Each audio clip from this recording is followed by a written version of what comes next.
we here to do our job. We want to do it to the best of our ability.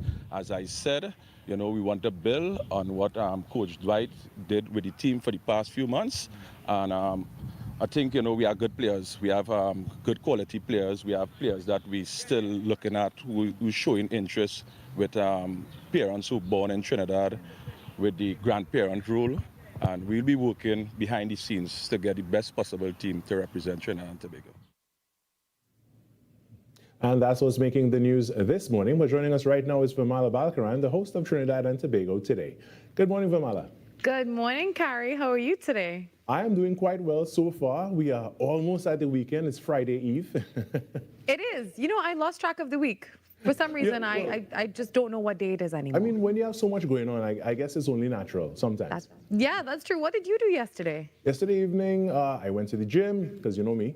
I need to stay fit for these right hairs.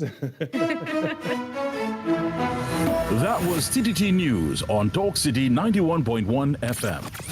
Talk City 91.1 FM. Talk. This is about creating opportunity through responsible management and citizen participation in national wealth. We are targeting US $3 billion in new investment within the next few years in energy, in construction, in tourism, and the digital economy. Music.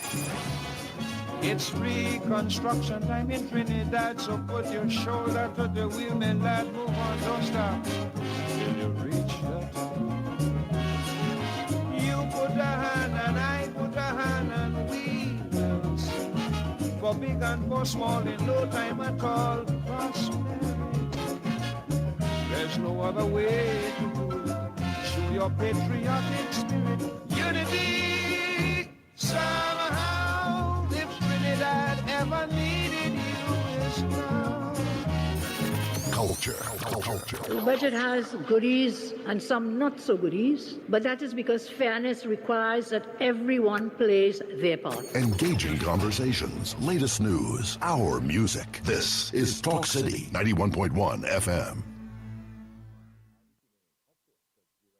This is Destra, and you're listening to the Ground Report on Talk City. Keep it locked!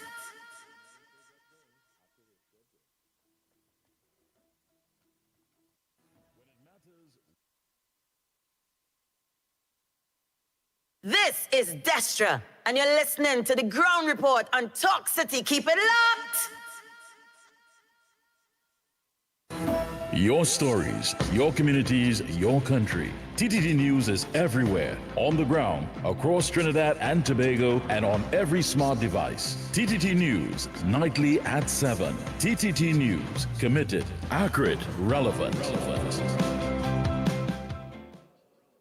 Will you ever notice how water is part of everything we do? From singing in the shower, to washing the car, to cooling off after a long day.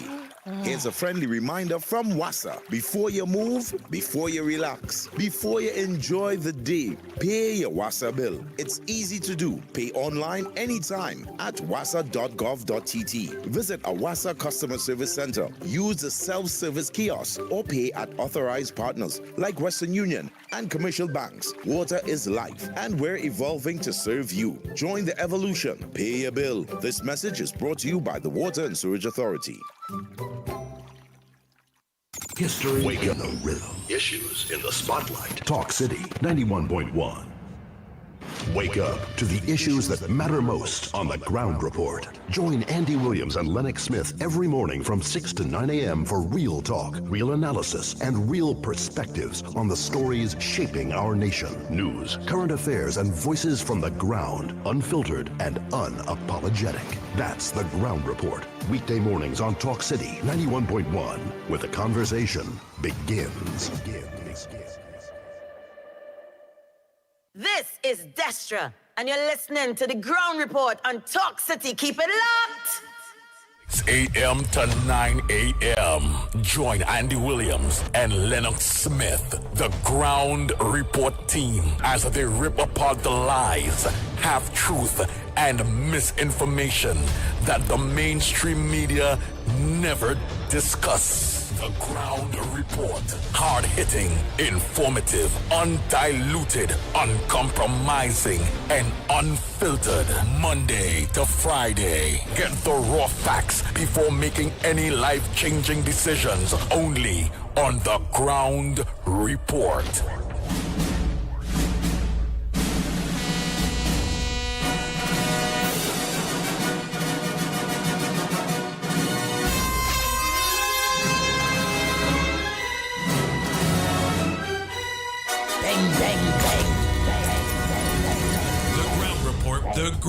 The ground report. The government of Trinidad and Tobago is not closing down Petrotrin. The ground report. The ground report. I would think that there's been very clear that all the employees of Petrotrin will exit the company. All. The Ground Report with Andy Williams and Lennox Smith.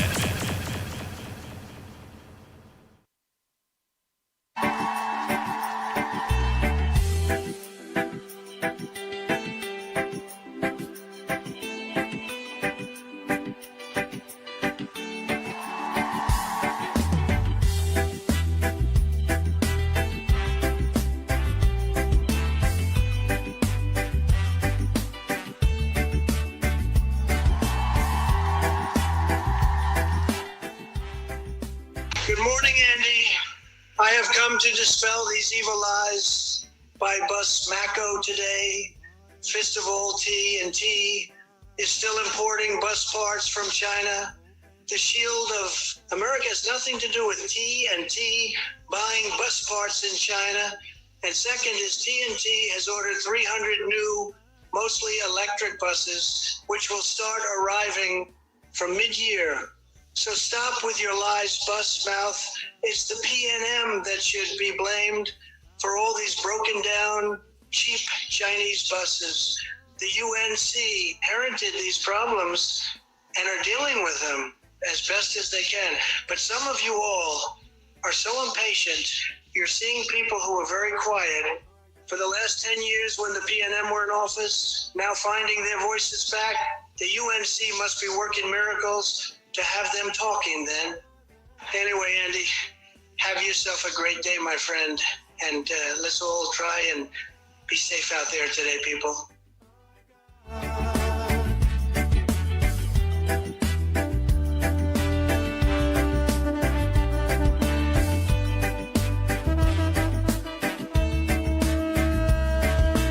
Into the darkness you shine.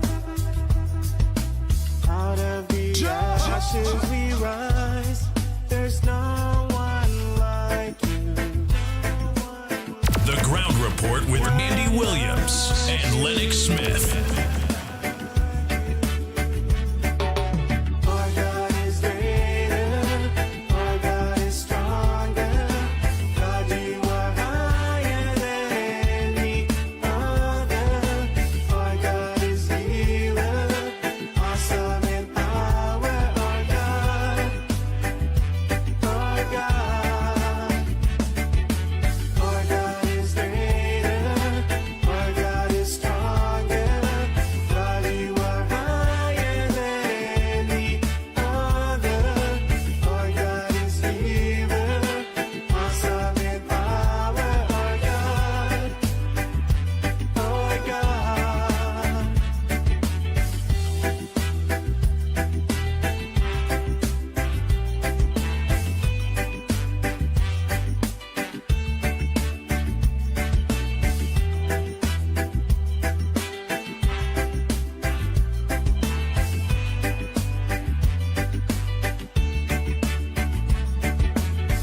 And if our God is for us, then who could ever stop us?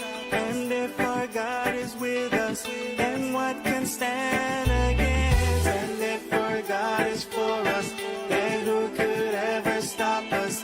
And if our God is with us, then what can stand against? Stand against.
Oh boy, oh boy, oh boy. Good morning, Trinidad and Tobago. Time check. It's 15 minutes past the hour of 6 o'clock, and you're listening to the Ground Report. You're truly the pitbull of radio in studio. Director Snipes, a pleasant good morning to you. Pleasant good morning, Andy. Pleasant good morning, Trinidad, Tobago, and of course the wider world. Lennox Smith, a pleasant good morning to you. You may have that the headliners and them there now. Was looking for yes, indeed. You know, as typical Boy Scouts, and I don't want to leave out the females, so I have to say Girl Guides. In the context of being always ready, well, we are always ready and prepared, of course, to do duty. That being as it may, pleasant good morning to all and sundry, east, west, north, south, central, in Trinidad, our friends in Tobago, and wherever you are, streaming on the World Wide Web, listening to us, seeing us, of course, here on Talk City 91.1 FM, yes indeed, and of course on the various platforms that Andy will, of course, from time to time reiterate so that you get in contact with and or view and listen to the #1 program on mornings in Trinidad, emanating from Trinidad, but of course across the region and the globe. That being as it may, yes, several issues that are confronting the population today, and of course among them is the fact that the Central Block, that hospital facility, new that was partially opened, if one were to say, and I'm being generous here because we were told that it was, of course, some kind of technical opening, when in fact it was really a construction site and continues so to do, because it was carded to be opened at the end of this month, but it has been pushed back to June because of a number of technical and other construction issues and certification issues. I didn't realize it was so complex to open a hospital. A lot of verification, something called SSE 6030 certification, and then of course you have other agencies that have to take a look at it, both locally and abroad. HVAC components. I want to confess I don't know what that means. I suppose people in the medical world will know that, and in those who are engaged in administration. So those are some of the things that would have contributed, according to UDICOT and the Minister of Works, along with that of the Ministry of Health, as they came together in order to brief the population as to what the status is. I know that the opposition also had a press conference. I think it would have been either yesterday or the day before, giving a general should I say, assessment of what is happening in Trinidad and Tobago across the board. And the usual suspect, you have, of course, Amy Brown being somewhat projecting himself as some expert in diplomacy. And then, of course, you have Marvin, the former minister of, at one time public utilities, and then subsequently, I think his last stint was that of national security. Well, of course, giving us an assessment, should I say a chronology as to what, according to him, of what transpired in the parliament that led to the walkout led by the opposition leader in a debate that was on a private motion, should I say, laid by the representative for Laventille West on a number of issues relating to governance and how people, according to them, feel. But of course, 4 of them, I believe, made their presentation for on government side until the Minister of Energy, Dr. Munilal, moved that the debate be wound up, and the speaker acceded, and that triggered, of course, this press conference to disagree with it. They were very particular, and calling himself a veteran because he's the longest serving, should I say, parliamentarian in the parliament now, are talking about Colm Imberts, saying, well, listen, we are not saying that we are not castigating the speaker. We are not saying that he's biased. What we are saying is that we disagree, and of course, making sure that they avoid being hurled before the Privileges Committee of the Parliament for, of course, attempting, whether in or out of the Parliament, to bring the Parliament into disrepute. So that should be noted.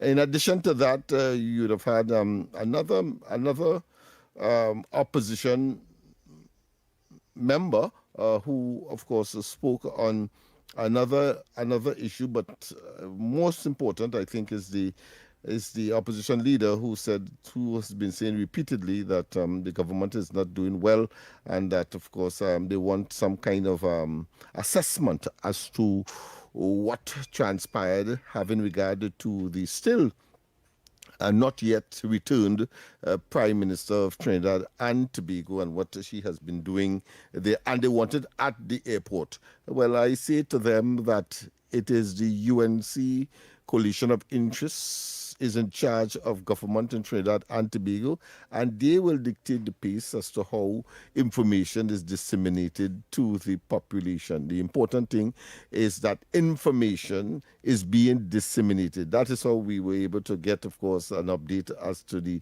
Central Bloc and other issues, including that of a national security nature. Of course, they were critical of the current Minister of Homeland Security, Roger Alexander, in terms of the several issues that he would have been engaging, including, of course, and I think the government must be commended for that expeditious approach to the tardiness and the intrigue involved in people coming in or leaving Trinidad and Tobago and having to fill out, of course, a paper form, to say or to give information with respect to themselves. So it is now electronic.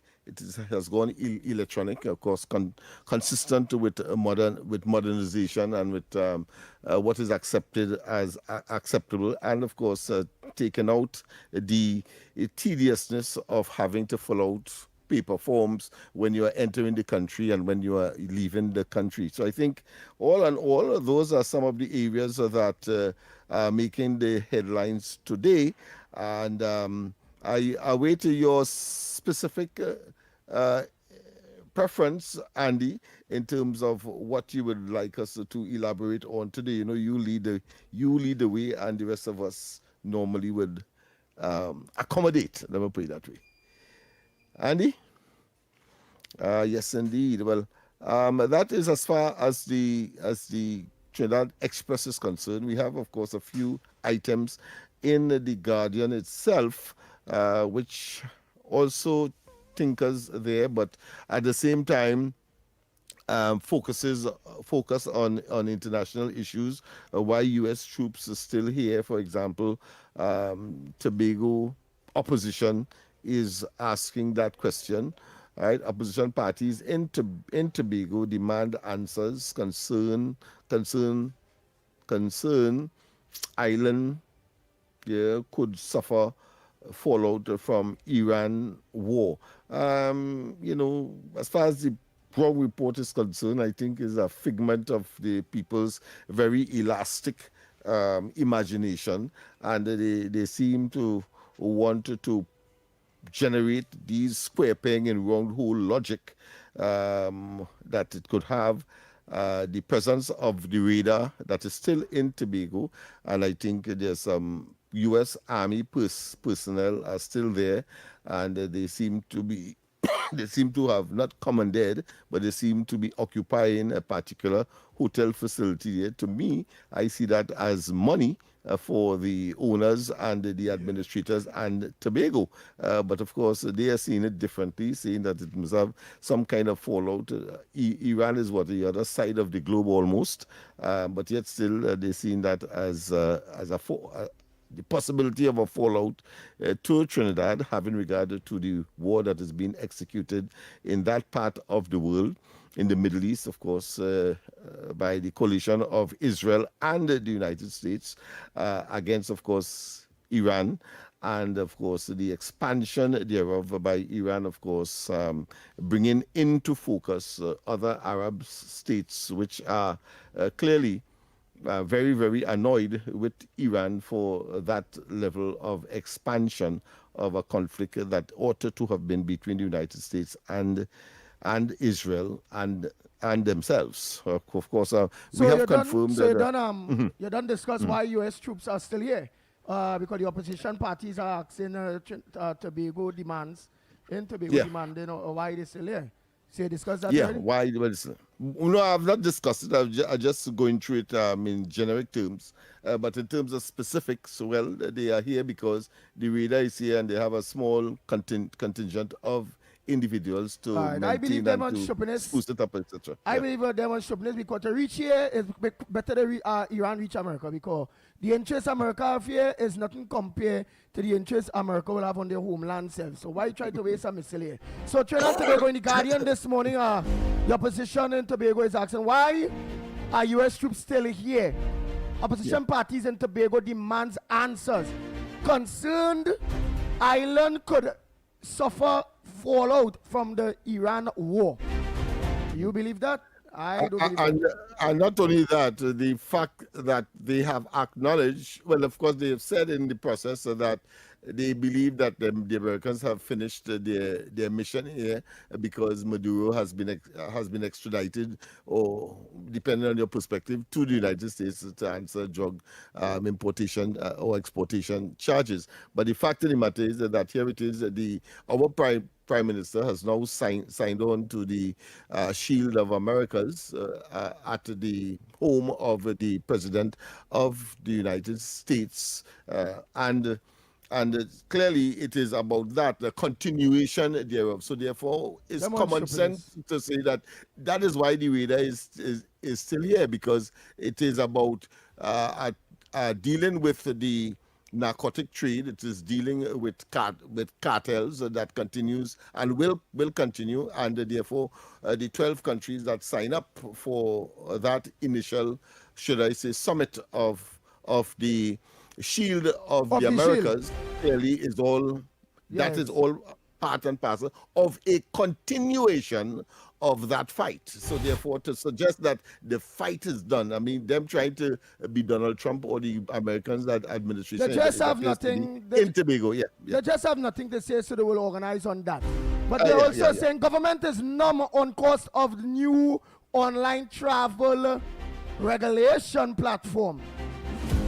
Was it public servant itself bring that platform together?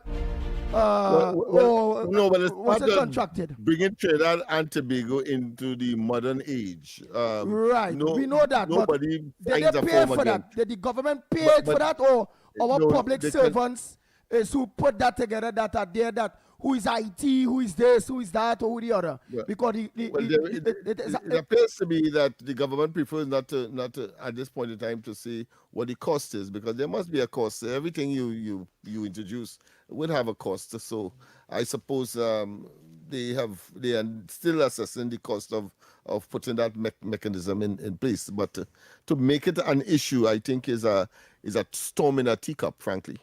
All right, so don't just say ease our lives, but again,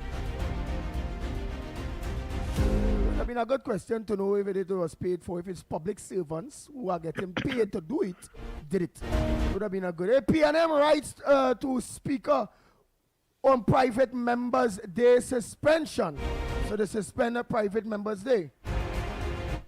Well, yes and no, because there was a debate. Debate came to an abrupt end. They are claiming that they were badly treated and that the speaker ought not to have conceded to the requests of Munilal after he made his presentation to that particular debate. He then asked that it be moved for the winding up or the conclusion, and the speaker seemed to have agreed, and it is then, of course, the opposition walked out on their own debate because they initiated that was Private Members' Day. And then you have, of course, a lot of arguments relating to the significance of private members. It was supposed to be significantly for the opposition, because they must have their say, even though they will not ultimately have their way, because the majority will of course rule and so on. But I beg to differ in the sense that on private members day, a government parliamentarian can also move a motion privately, utilizing that particular day to suggest that it was exclusively to the opposition or for the opposition, and to somehow give them some kind of opportunity to express themselves no matter what. And at the same time, I want to say that anybody could have stood up and say, listen, this is nonsense. Let's wind up this debate now. Okay. And it is up to the speaker to say whether or not it is valid or not, because he talked about the repetitiveness. He talked about, in English, it is called tautology, where of course you repeat the same thing over and over and over. So it was so tedious that I suppose he conceded to he conceded to Munilal's request or suggestion, but at the same time, it was his to do, and no one else, of course, could argue, because it was in his discretion. They recognized that, but yet at the same time saying that he ought not to have done it. It is a discussion, so he did it. That's just how it is. Oh boy, so before we go for that news, not news, but before we go for the top of the hour, boy. So so before with the opposition, it was Kamala will bring war. Venezuela gonna attack us. Trinidad gonna sink. Boom, they go on Maduro. They go on now with radar. Then from radar, they go on with the blue wave where end up the hull get damaged. They'll jump to that. No. Iran coming here. Iran coming here. And now is the whole purpose now is the Iran war, and war in Iran and Trinidad and Iran. Because the blue wave issue started to resolve itself, I think, from last week, Monday, when the formal, should I say, voyage took place. And it could have only happened then because everything prior to that was trials, which of course is consistent with international acceptable standards, where of course you have a new vessel, it has to get familiar with the terrain and of course the berthing and all of that. And that time period had expired last week, Monday. And now that the things are now even keel, so to speak, and there's no disruptions or interruptions, they find something else now to say. Yeah, well, if I was the Honorable Prime Minister, when I do show myself again, I'd put on camouflage suit, a war beret, and a Wonder Woman jockey shocks, and they would have talked about that, and just give them that to talk about, so people will now realize and understand how dumb they are. That is all the Honorable Kamala Prasad started doing, and then she goes. Yeah, because I found it very, ridiculous, really, that Brown would say, when you reach in the airport, call a press conference. Well, that was Dr. Rowley's style. When he went out of the country, he came back and he would have a press conference. At times, he would say, well, listen, I was so tired that I didn't have the usual press conference when I come, suggesting that he has to report. But it doesn't mean to say that that is the only way, according to Brown, that the information consequential of some significant development or some significant visit or some significant travel of the Prime Minister could be executed in terms of dissemination of information to the general public. And if she chooses to not have a press conference at the airport, the prerogative is the Prime Minister's. She doesn't have to follow the format of that of the PNM. And that was the PNM style. And that's why I'm saying the two disrespectful, disingenuous, and frankly dishonest. And that's why I'm saying it's very simple before we go for that needed new break there. It's simple. Trinidad and Tobago, all you see how grassroots the pitbull is sing? if the government want everybody to see how petty, how small-minded, how childish, how of not relevant, how non-relevant that the opposition in Trinidad and Tobago, PN opposition in Trinidad and Tobago are at this point in time, including the 1% newspapers and CNC3, all Kamala Prasad Bisesa to do, and people will be now like, oh my God. Come out in camouflage clothes. Put on a beret. She must have them little stick in she hand like a general in the United States Army. And just put on a knickers of Wonder Woman. Where they could see. See like how Sturge had on a Superman jaws. Put on Wonder Woman. And watch me. That is topic for them, you know. The whole country, watch me. Headliners. This Kamala Prasad Bisesa is in a Nichols, Wonder Woman Nichols. Whoa! Kamala Prasad Bisesa is dressed up like a general in the U.S. Army. Whoa! Kamala Prasad Bisesa is targeting Irani drones and long-range missiles to hit the port in Trinidad. Watch me, them going and create a whole, boy, like they smoke bad weed or something.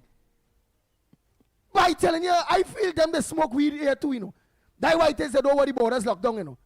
PNM MPs and ministers and supporters. I now feel why I know they don't want the borders and them locked down at all. The shade of the Americas to lock down the drug cartels and whatever, all those various things, where the drugs, the gun running and all those various things, human trafficking and all those things go be under pressure. I honestly believe that them, it affecting them. Like them that's run drugs, guns, human trafficking, and most of all, like it going and interfere with the smoke that it is take, and that hard weed or wherever the hell they're smoking to them so dumb. You see, the director thing there. So when we come back, more right here on the Ground Report, we'll be back. Your news, anytime, anywhere. TTT News brings you the facts that matter most, on air and online. More ways to stay informed. TTT News covers the stories that matter. Join us nightly at 7. TTT News, committed, accurate, relevant.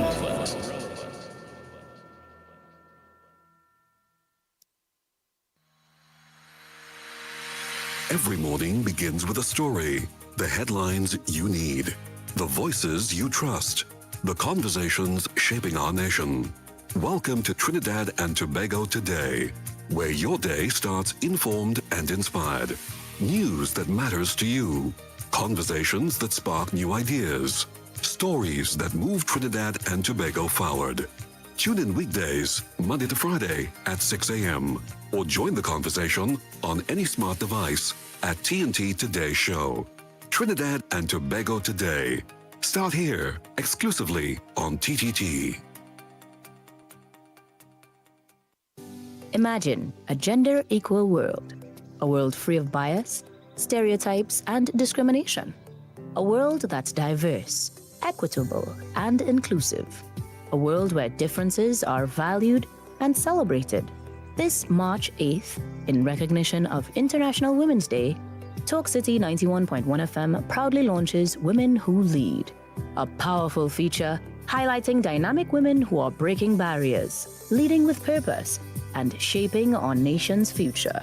Tune in to Talk City 91.1 FM starting March 8th for Women Who Lead, because when women rise, we all rise.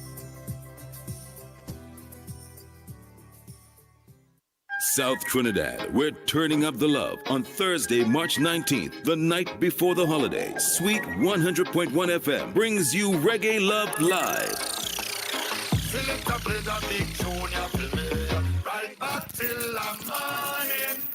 And we're taking over the lobby in South Trinidad for one unforgettable night. Enjoy big reggae anthems, sweet lovers rock, and so much more. Pure reggae vibes all night long. This is your midweek escape, your reason to step out and feel irie. Before you pull that trigger, hate to see when youths become friend killers. Bring your crew, bring your energy, bring your best vibes, because we're lighting up the launch with music you know and love. Admission is free, so no excuses. Thursday, March 19th at the lobby. This is Reggae Love Live. One love, one launch, 100. Voices you know, trust, and respect of the very best in talk. Talk City 91.1. This is Destra, and right now you're listening to Talk City 91.1. Keep it locked. We are back, we are back, we are back. Time check, it's at 22 the hour to 7 o'clock, and you're listening to the Ground Report right here on Talk City 91.1 FM. I want to ask Lennox, because he's within this field. Appeal court rules uncharged citizens' fingerprints must be destroyed by police. Why that is? Lennox Smith, why that is? Yeah. If you have won your matter and it is completed, you are not registered, if you want to call that, or recognized offender.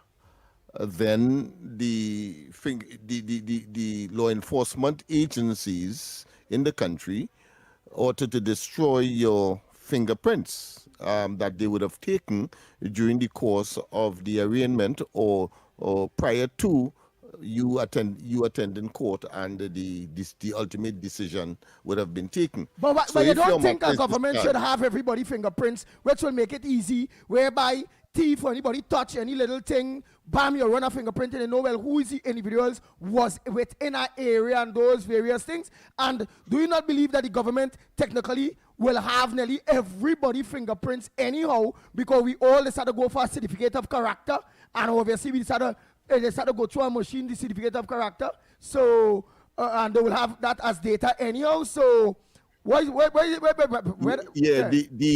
stigma attached to it, because it's usually criminal matters, the stigma attached to criminal matters, the completion, the total acceptance that you are not guilty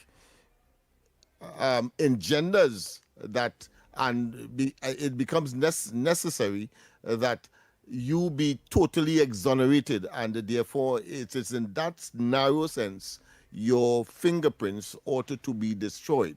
I mean, if it is that you have to go for a job, etc., well, then of course they will have to search the records to see whether or not that same stack of record, to see whether or not you would have had some kind of conviction. But to keep it there on file, it is absolutely not acceptable. Right, but let me say, and anyhow we take it, it will be on record, either or. No. When you I think. I take for instance, if you go today to a police to do a certificate of character to get a certificate, what will happen is that they will take your prints and then they will of course define it and run it through their system. If it is not there, then they say that it is not there on the final document. If it is, then of course that will be there for time immemorial, for safety, for keeping. But if it is not there, then that's the end of it. They don't file they cannot file your prints simply because you had no convictions. Okay, understand. Because in real, when they do go for the certificate of character, you're going there to show, well, you have a clean character in order to get a job and all those various things. That's right. And if they do destroy that or take it off the file, off the system, then boom, red flag will be raised that yes, you have a conviction. That's right. And that's bad, because when you need now to carry that for the job, it's there and you win your case already. You already win your case. You was innocent, but yet still you have a character in there of guilty of something. Okay, understood, Trinidad and Tobago. Next thing that I'm seeing here, I'm seeing where the telecommunication, or not the telecommunication, but the CW boss woman, just now, I want to get it back there quick. Right, the CWU boss right, threatens to bust more STT files. What files are she bursting? And if those files that she could threaten to be bursting is very bad or severe or is bad for the country, bad for taxpayers, why aren't people not charged yet or so? If it's some kind of bad something with those files. Are you aware of any files and why? From a tactical perspective, meaning that as a trade union and entering or prior to entering negotiations and as an intimidatory tactic, the trade unions have that as part of their ability to intimidate or to have an advantage in the discussion to get the employer to do what they want. But in this particular case, this statement emerged from a prior one, which was that there was this big shot, high cost over just about $500,000 to hold a retreat in Tobago. And they're saying that in these times, here it is, you're saying you have no money to give the ordinary employees, but here it is that you are frolicking and you are engaging, of course, in what I consider to be grandiose spending when that ought not to be, if you're telling us to belt tighten. Okay. To give us what we want. Yeah. Okay. So it's all about, if they're bad spending money, but telling me, hey, I can't get pay, I can't raise the money. I can give 5% increase or 10% increase. But then I see you throwing away what the unions are starting with. They're starting. But then I see you throwing away money like Mr. Elias when he just buy Massy Communications so over 200-300 million without cabinet approval and say, well, he has the right to do that. All right. That's right. I wonder if that's the argument. So I wonder if you have any big filing. So the leader is saying, listen, we have more probably like that, suggesting more like that to bust us. So don't feel that that you get away, or that if you get away from this one, you wouldn't get you would not be indicted on the other one. You know, that kind of strategy. Yeah. Well, I really thought that is some kind of file with management of the thief in a whole set of money back and all thing. You know, that substance. Well, it could be all of that. It could be all of, because you remember it is an open-ended threat. We have more files. So you let your imagination simply proliferate, simply blossom, and you could take it in any which way, because she did not say exactly what these files are. Aye. Children, to go, the lines open to you. Time check. Ah, boy, it's 10-2. So here we're going to do. We're going to take that next break. And when we come back, we will organize and the lines are open to you. Send your voice notes. What's your contribution on the number one program, The Ground Report, this morning? What's supposed to make news that you find supposed to make news that not making news? Bring it right here. It will make news on the biggest program, talk program in Trinidad and Tobago, The Ground Report. Ground Report. Sniper out. Just let me add quickly that whatever you have to say, you can say it even though you disagree with us, because we want to get business, and your business is important. So we don't want you to believe that this is a government program, as the case may be, but all and sundry can, of course, participate, and you may want to disagree with us, but that must not affect the advertising dollar that you bring. I like that. You know why I like that? Snipesy and Lennox Smith.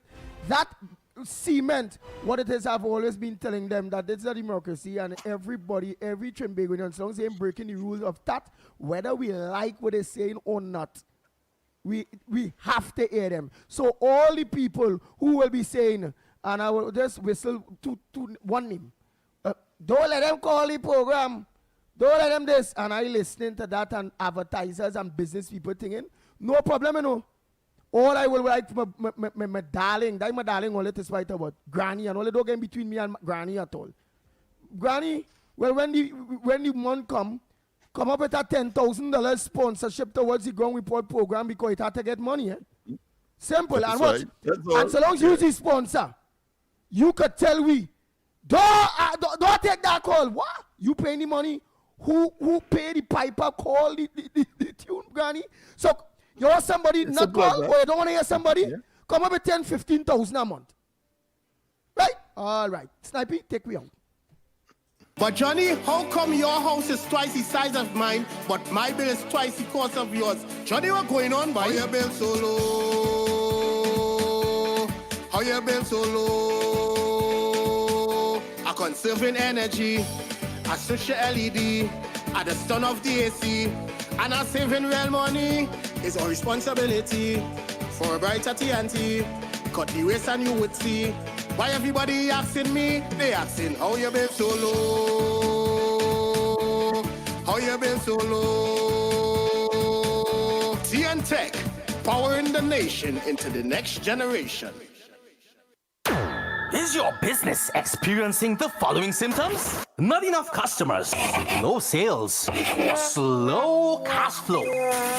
It's time for your business to be seen and heard by thousands of potential customers inside this new, exciting television and social media feature. Welcome. The 1020 with Junior K. Up for this exciting challenge and confident about your business? If you are, the 1020 feature is just for you. It's where you give your customers 10 reasons in 20 seconds why they should shop by you. This fun-filled feature will be captured, packaged, and aired on television and promoted on social media simultaneously. Small, medium, and large businesses call or WhatsApp 764-3378 or 313-4215. Let's feature your business. 1020 with Junior K. It's affordable, effective, and fun. She leads, she inspires, she makes history. This is Women Who Lead, a special International Women's Day feature on Talk City 91.1 FM. I don't wanna swipe your shine, 'cause I love it when you shine. Yeah. Today on Women Who Lead, we spotlight a woman whose career has been defined by service, resilience, and historic achievement. Penelope Beckles-Robinson.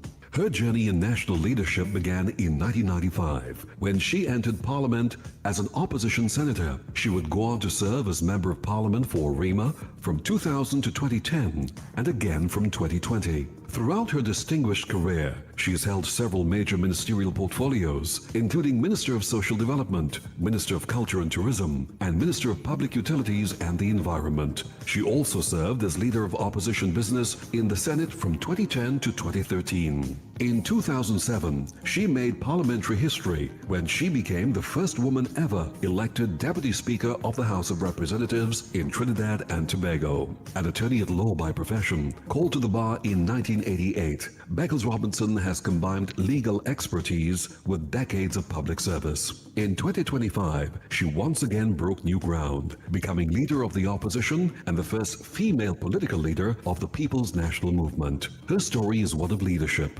perseverance, and paving the way for future generations of women in public life.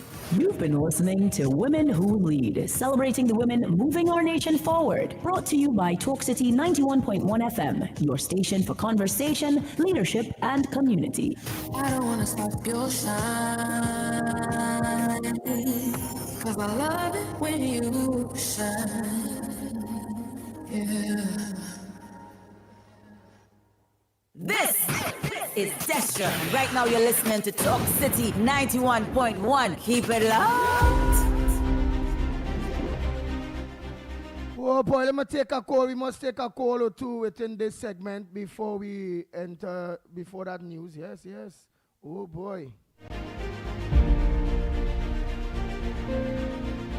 Good morning to you, Pitbull, Andy Williams, and the big old man. Here, I want to go back to Madam Breakfast's Andy.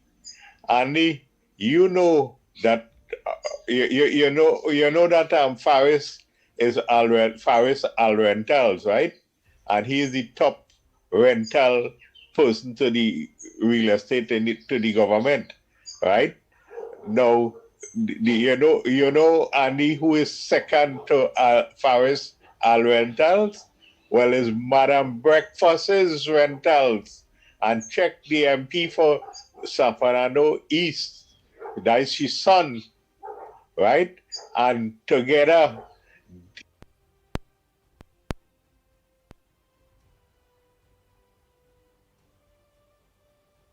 you would be surprised if you launch an investigation into Madame Breakfast's rentals, how much buildings she owned and how much building she rent also to the government. And my question is that to the MP for Sano East is where you all got all those dollars to buy those buildings, especially in the one where you live at where the former Saint Lenny Patrick partner who Lenny plenty dollars, right? All up there, all your own real estate. Where you all got all those funds? I am asking a question, not making an accusation. Thank you. Yes, good morning, Mr. Andy and Mr. Lennox Smith.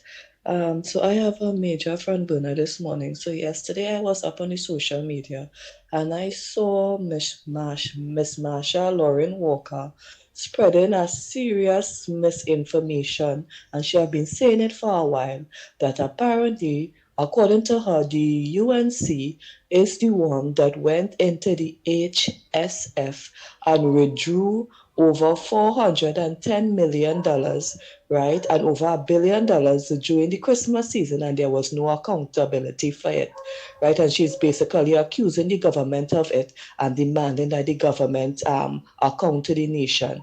But I want Miss Marsha Lauren Walker to know that she needs to stop spreading misinformation, because I went up on Google search, and on Google search it is very clear that it was the PNM government that borrowed the 410,775 and 703, right, from the HFS, right, during for the fiscal financial year, September, the 30th of September 2025, right? And the reason they gave for withdrawing that money was to offset the 2024-2025 deficit in the budget. So it was the PNM that borrowed it. So if I could do a simple Google search and find that, then she could do that as well. Also, it was the PNM government also that withdrew over $1 billion close to the December period for 2024 into 2025. All these things can be verified by a simple Google search. So Marsha Lauren Walker needs to stop spreading misinformation in the public domain, because it is very disheartening and sad. And just like how she like to sue people, I think just now the government need to sue her for spreading misinformation. Wow, well searched, boy. Well searched. Well, we continue to, of course, observe the hot and cold scenarios as far as contributions are made on the program. And I want to say that we are rapidly, of course, reaching the point where the superlative position, the preferred position, is that, of course, you come with verified information and don't do like Busman, where, of course, 90-something% of his contribution is nestled in speculation and maybe wishful thinking, maybe out of design. I don't want to go in the area of inadvertency, but certainly maybe designed to generate mischief as opposed to giving us information that we can work with and benefit us as we move forward. I agree with you. Sniper, let's go for that 7 a.m. TTT News. Yes, brought to you with the kind courtesy of Talk City 91.1 FM.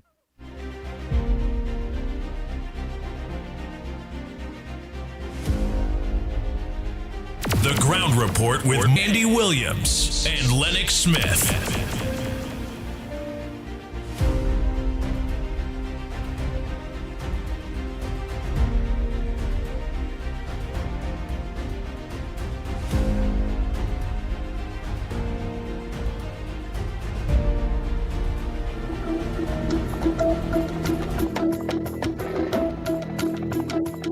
Good morning. This is your TTT News Update. I'm Kyrie Roberts, making the news at this time.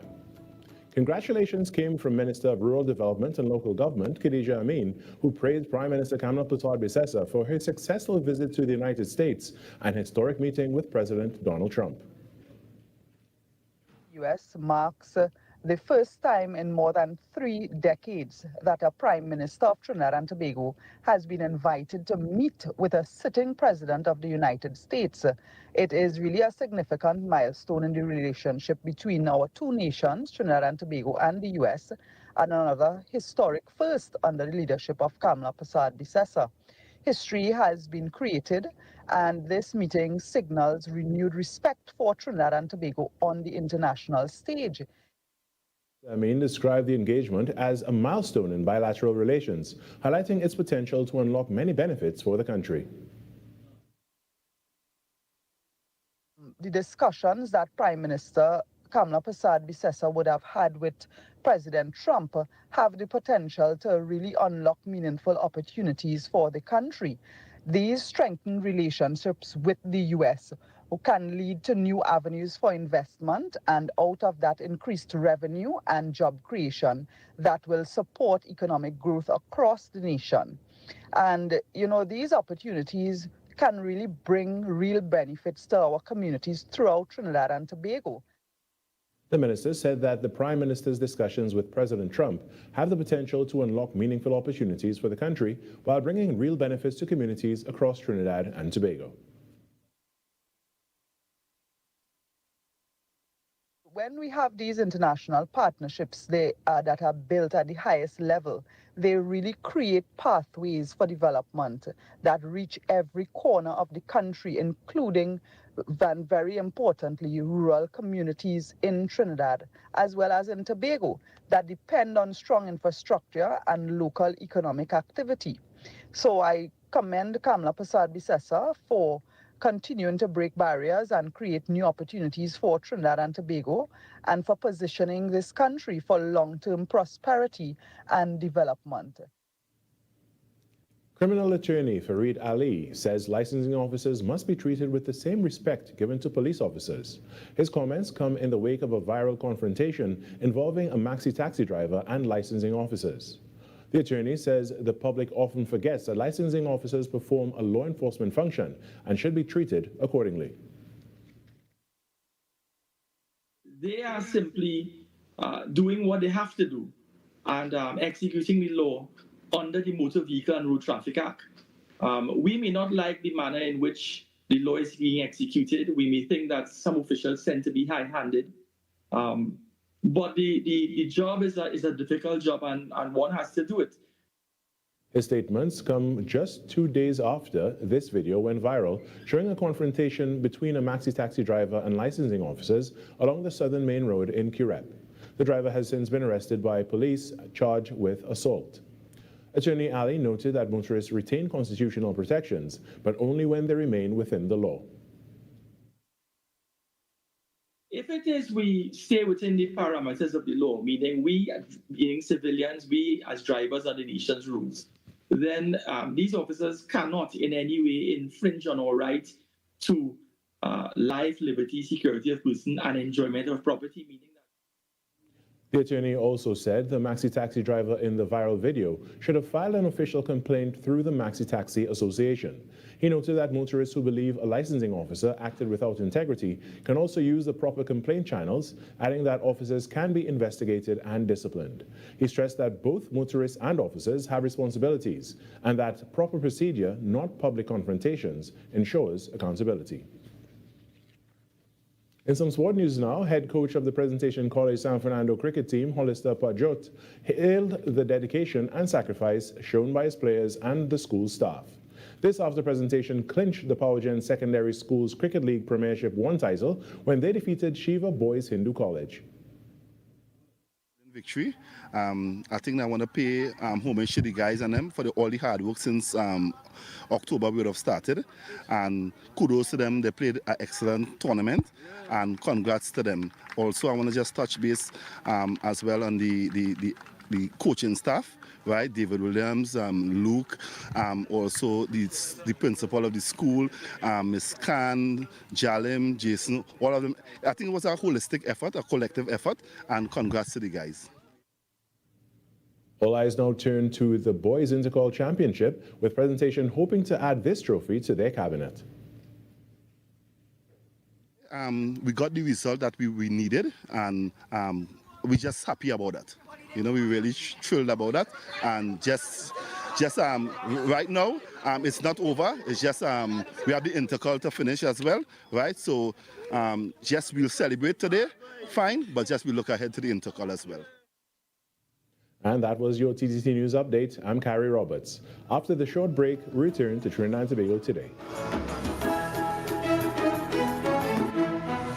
That was TTT News on Talk City 91.1 FM. Talk City 91.1 FM. Talk. The Cabinet has approved the increase in the permissible age of importation of foreign-use right-hand drive private cars, that's sports utilities, SUVs, sedans, and station wagons, powered by gasoline, dieseline, or compressed natural gas, CNG, from 3 years to under 8 years, and under from the date of manufacture. Music.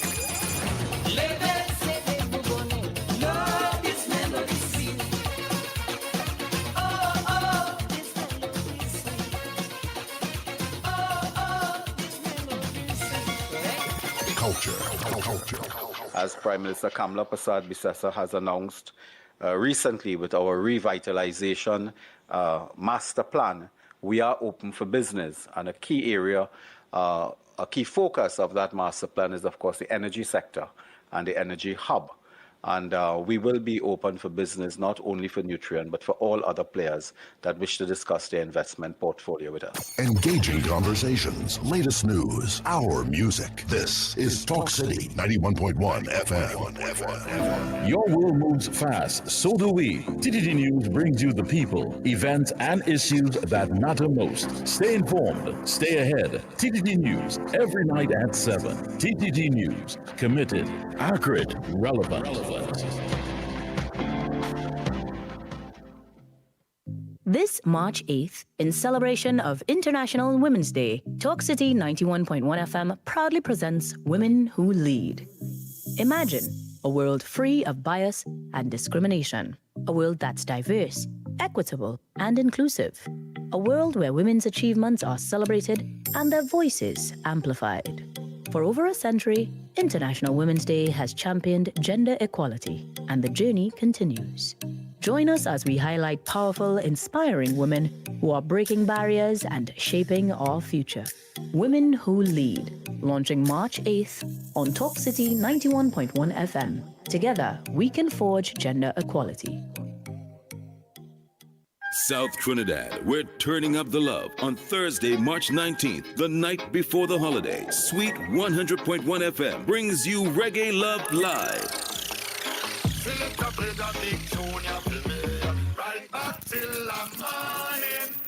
And we're taking over the lobby in South Trinidad for one unforgettable night. Enjoy big reggae anthems, sweet lovers rock, and so much more. Pure reggae vibes all night long. This is your midweek escape, your reason to step out and feel irie. Before you pull that trigger, hate to see when youths become friend killers. Bring your crew, bring your energy, bring your best vibes, because we're lighting up the launch with music you know and love. Admission is free, so no excuses. Thursday, March 19th at the lobby. This is Reggae Love Live. One love, one launch, 100. This isn't just radio. This is your voice, your city, your platform. Talk City 91.1, where the conversation begins. This is Destra, and you're listening to the Ground Report on Talk City. Keep it locked. Bang, bang, bang, bang, bang. The Ground Report with Andy Williams and Lennox Smith. Oh boy, oh boy, oh boy, oh boy, oh boy. We are back, we are back, we are back. Time check, it's 9 minutes past the hour of 7 o'clock, and you're listening to the Ground Report right here on Talk City 91.1 FM. You are listening to us and viewing us also on our several social media platforms. That when you leave your maxi taxi, a PH vehicle, a 7-seater, when you leave, you can just get us right on your phone there. Simple. At Talk City 91.1 FM on our Facebook, YouTube, Twitter,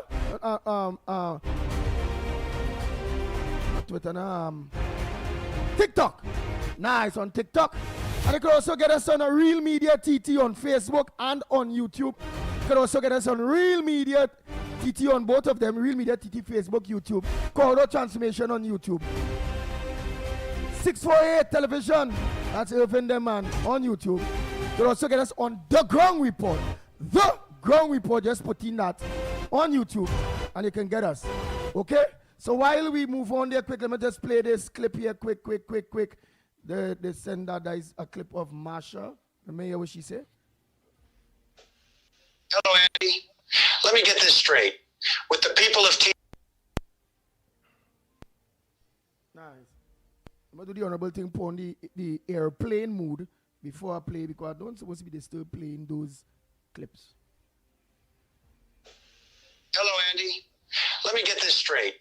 With the people of TNT, the U.S. military signed a contract with Grafton Beach Resort for the use of the entire premises until the end of March. But here you have individuals like PNM3 and also the opposition in Tobago nosing around wanting to find out what U.S. servicemen are doing there.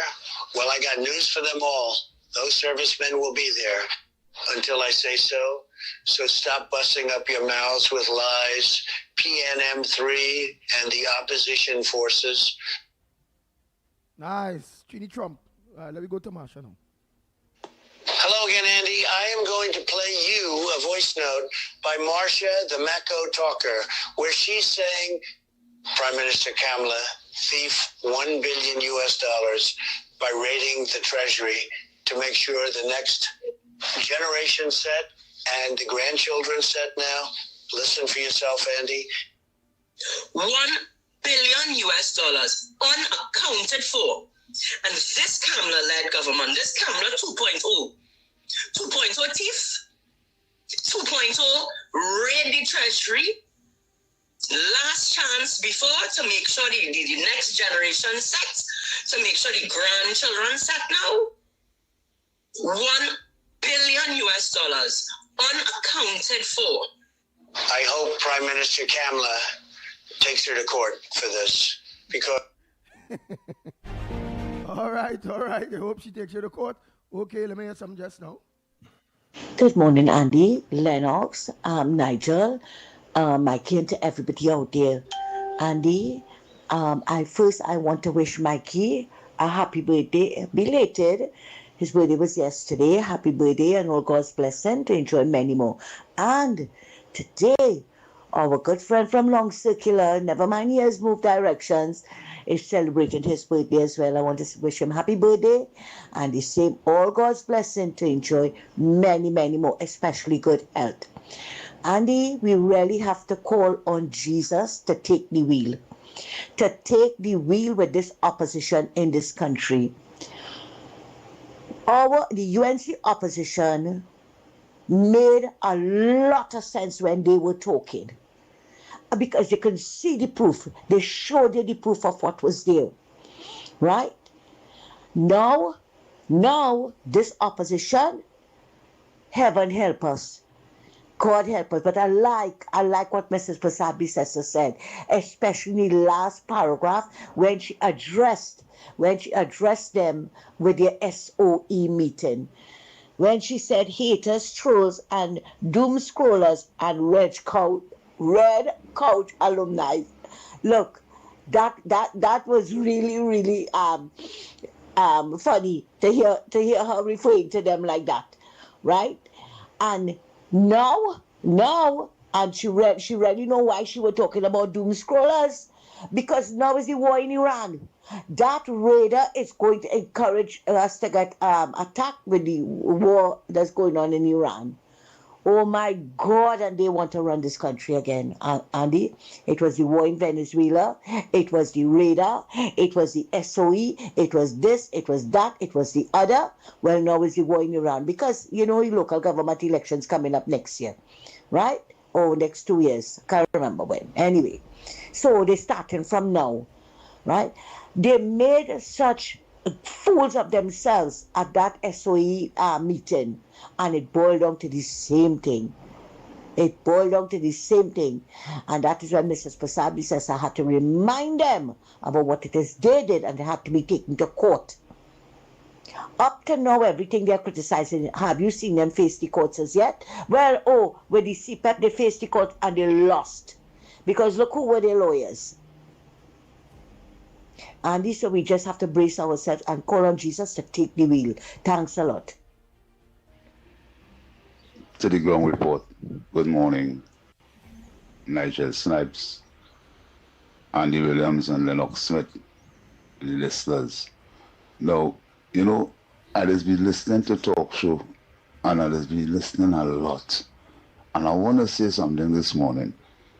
While the UNC were in opposition, making statements on the platform, promising the goodies and all these sort of different things, this country was allowing the PNM to ask the opposition at the time, where are they going to get the money from? While the government at the day was the PNM with input, and then they was the one who had the coffers in their position. They was in charge of all the resources. What they was telling this population, it have no money. And they was governing the country for the past 9 years, and they telling us it didn't have no money in such a way. That comes like what we saw on television and on the YouTube. We see a police vehicle racing down behind a vehicle, a man hand outside, and two men come out and start to gun them down. And we ain't supposed to say we see that. We ain't supposed to say we see that. They want an investigation into that. They want counseling and all kind of things just for what we see. So in order for this country to move forward, you see all that mismanagement and that squanderment between the PNM reign with Dr. Rowley. They must address it, but at the same time, we have to wait until the president's term is up. So we will have a fair play to get back some money, because we can't afford to work and build back this country without getting back bulk some money from Inbert, Faris Alwari, Foster Cummins, all these big players. They can't afford to govern this country and waste and drop a set of money by the wayside like it's games, game money, them game money where they play with now. You understand? What it is really wrong, I wait and see what will come out in the first 5 years of this government, because the PNM must be held accountable for all that mismanagement and squandermania and how we scraping the ground today, and they still in we face contemplating making decision and finding fault here, there, and everywhere. You all should be locked up for mismanagement and squandermania of the patrimony of Trinidad and Tobago. Locked on.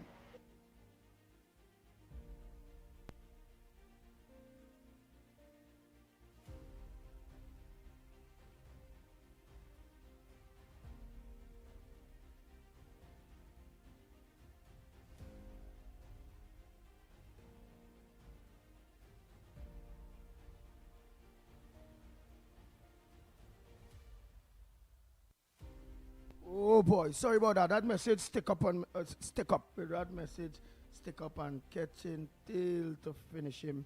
Let me see if I can get him back up and running. Ground report again. And I asked the MP from Mova, I want you to know, sir, I don't know if you're still on the country, you're still around representing Mova or not. I don't know. But it don't seem like Mova have no representation. You're trying to tell me that you cannot stand up in the parliament and make a proper argument to get that Mova, lower Mova school to continue? That we're trying to tell the country? The roads in Mova, you ain't saying nothing. You know the activists or the councillor, you all ain't saying a word. What it is wrong with you all? So you know you all have the authority to go to the authorities and make recommendation to get these things continue in your constituency, not because it's a PNM run constituency. Look what it is going on in Port of Spain too. Where these PNM ministers, what they are doing, all they're doing is just trying to see if they could create some kind of bacchanal in the parliament and a kind of bacchanal to incite something. Let me tell you all something. You all will not be able to incite nothing here. There will never be a PNM again in this country. Never, never, never. Never. Something new will pop up and dismantle you all from that 13 crapo seat you all have. What is wrong with all you? Get the school in Mova on the move again. I call on the Minister of Works and Transport. I call on the people who are responsible for these buildings that the last administration left unfinished, especially when you're driving coming into Port of Spain from by Central Market. That building, that big building, I feel all they could close down the Frederick Street prison and make there a new prison for politicians, because they will be arrested for what they did to Trinidad and Tobago, and I don't want this young generation to feel they all could work and pay off the debts this country have. The only how the debts could be paid off here, people have to bring back money into the coffers of Trinidad and Tobago by the assets. You see, you just can't be coming down on the public all the time. You politicians getting away with these things for too long, and that must stop. And if it don't stop by the UNC, the next government will stop it, but it will not be a PNM government. That is the end of PNM. Wow. And I want Lennox Smith to watch the people for this message here. Yeah. We call eyes on him while I just fix something in the background here. Yes. I want him to watch Bossman with this message here. Yeah, watch him in his eyes. Good morning, everybody. I want to come back to the issue of the San Fernando PTSC. I want to tell the Minister of Transport, Mr. Eli Zakur, I would be ashamed to say I am the Minister of Transport based on what is happening in that terminal. So the bus drivers have ended their strike and they have all gone back out to work. But yet now, we're still seeing some cancellation in the San Fernando PTSC because they're taking buses that people are supposed to get to go Superior, Faizabad, Princeton and Port of Spain to go UE. I want to let the Minister of Transport know, you see this nonsense that you and your government encouraging and continues to do nothing about it? If people cannot get transport to go to work, they cannot get money to send their children to UE, that is common sense. I don't know why are they taking everything in San Fernando and feel that it's for UE. This nonsense have to stop. Or they're cancelling everything, right? Cancelling this, cancelling that, right? And taking the bus and sending it to UE. We didn't ask all you to do that. It was Patrick Manning who gave us, right, under the PNM, a reliable San Fernando to Port of Spain bus service, the best bus service we ever had. When the UNC came into power in 2010 to 2015, they decided now to dismantle that service and take some of the buses and send them UE. But like nowadays, is everything going UE? UE. There's a UE bus terminal. And I want to let the government know, all you continue to go ahead and brutalize the people. This Minister of Transport, he does nothing. He just studying to give people tickets and prevent them from driving and charge them for a set of defects. So, they can't drive their own car because it's very expensive if they get charged. And now, they're not getting public transportation in South because of the bus service is unreliable and everything going to UE. Continue, man. Continue along this trajectory. And you will see where this government will end up. According to Lennox Smith, it will be relegated to the dustbin of history. And Lennox Smith, do the country a favor and just zip him out. Use the most biased talk shows I ever hear.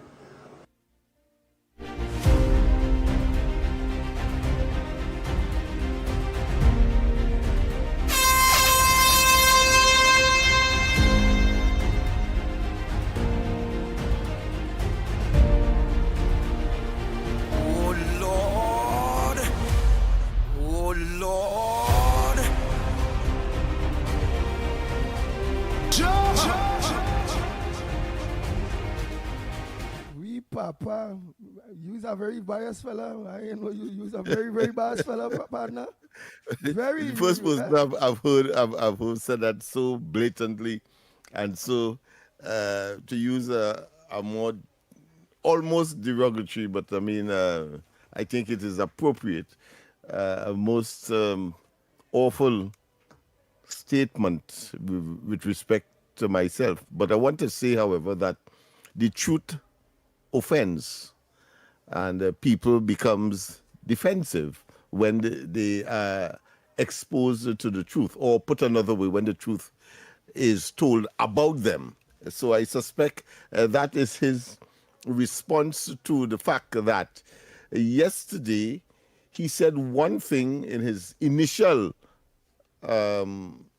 statement or contribution, and then he had to come and correct it with some more innuendos and some more disinformation or misinformation, but at the same time adding a little more meat to the bone that he gave us earlier. And of course, I described it as good reverse psychology on my part to call him out, and therefore he had to explain further and with a little more, as I said, specificity as to what he meant. So he had to say what he meant by, and what he meant by, and what he meant by. So I understand his quagmire, if not his dilemma. Right? So he's just lashing out. But that is good. That is good. I want to say, however, that that does not take away people, those persons who have businesses, commercial, small, medium, and beyond, to call us and advertise with us, because as I said, that you don't listen to one side. That is his side of the story. And of course, when we try to provide additional provable facts, the veracity of which cannot be questioned, you have people, of course, lashing out like that. But talk to us, call us, and we will respond appropriately. The he used ground one report of your is one. twangs. He used one of your twangs, Lennox Smith, and What's he that? used it What's quite that? well of the dustbin. What's that twang again that you said the PNM will be what? Yeah, relegated to the dustbin of political history. Yes, I will often refer that to the PNM, because they have become so obsolete and so irrelevant and so osseous that you have to say that they will be on their own accord delegated to the dustbin of history. We have a call. Let's go to the line. Before we take those calls, let's take the break. Let's take the break? All right, okay. All right, so we take the break, and when we come back more, it's getting hot, literally and figuratively in here, when we come back.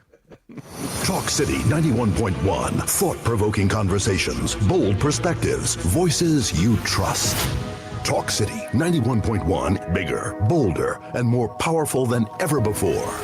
Yes, Talk City 91.1 FM. A brand new era of talk radio is here. With voices you know, trust, and respect. Get ready for an all-new lineup of the very best in talk. Andy Williams, Lennox Smith, Stephen Reese, Mr. X, Derek Charbodi, Roland Stewart, Sharon Farfan, Sudath Prasad, Heavy Duty, Alex Asing, Karen Francisco, Cherry-Leen Lewis, Short Pants, and more of the voices shaping the national conversation. From hard-hitting current affairs to real community issues, culture, politics, social development, and the stories that matter most to you. This is where Trinidad and Tobago comes to talk.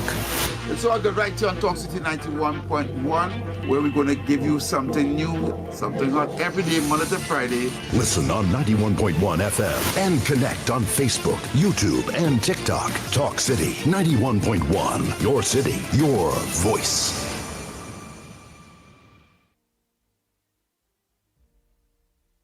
Talk City 91.1. Thought-provoking conversations, bold perspectives, voices you trust.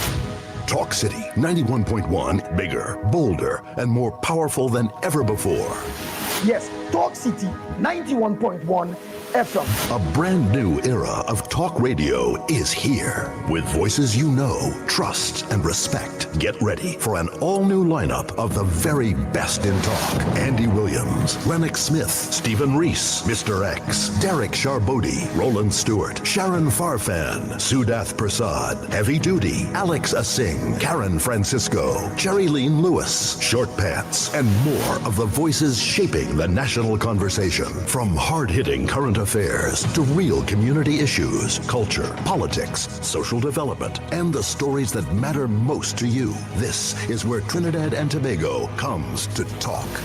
It's all good right here on Talk City 91.1, where we're going to give you something new, something hot every day, Monday to Friday. Listen on 91.1 FM and connect on Facebook, YouTube, and TikTok. Talk City 91.1. Your city, your voice. Imagine a gender-equal world. A world free of bias, stereotypes, and discrimination. A world that's diverse, equitable, and inclusive. A world where differences are valued and celebrated. This March 8th, in recognition of International Women's Day, Talk City 91.1 FM proudly launches Women Who Lead, a powerful feature highlighting dynamic women who are breaking barriers, leading with purpose, and shaping our nation's future. Tune in to Talk City 91.1 FM starting March 8th for Women Who Lead. Because when women rise, we all rise.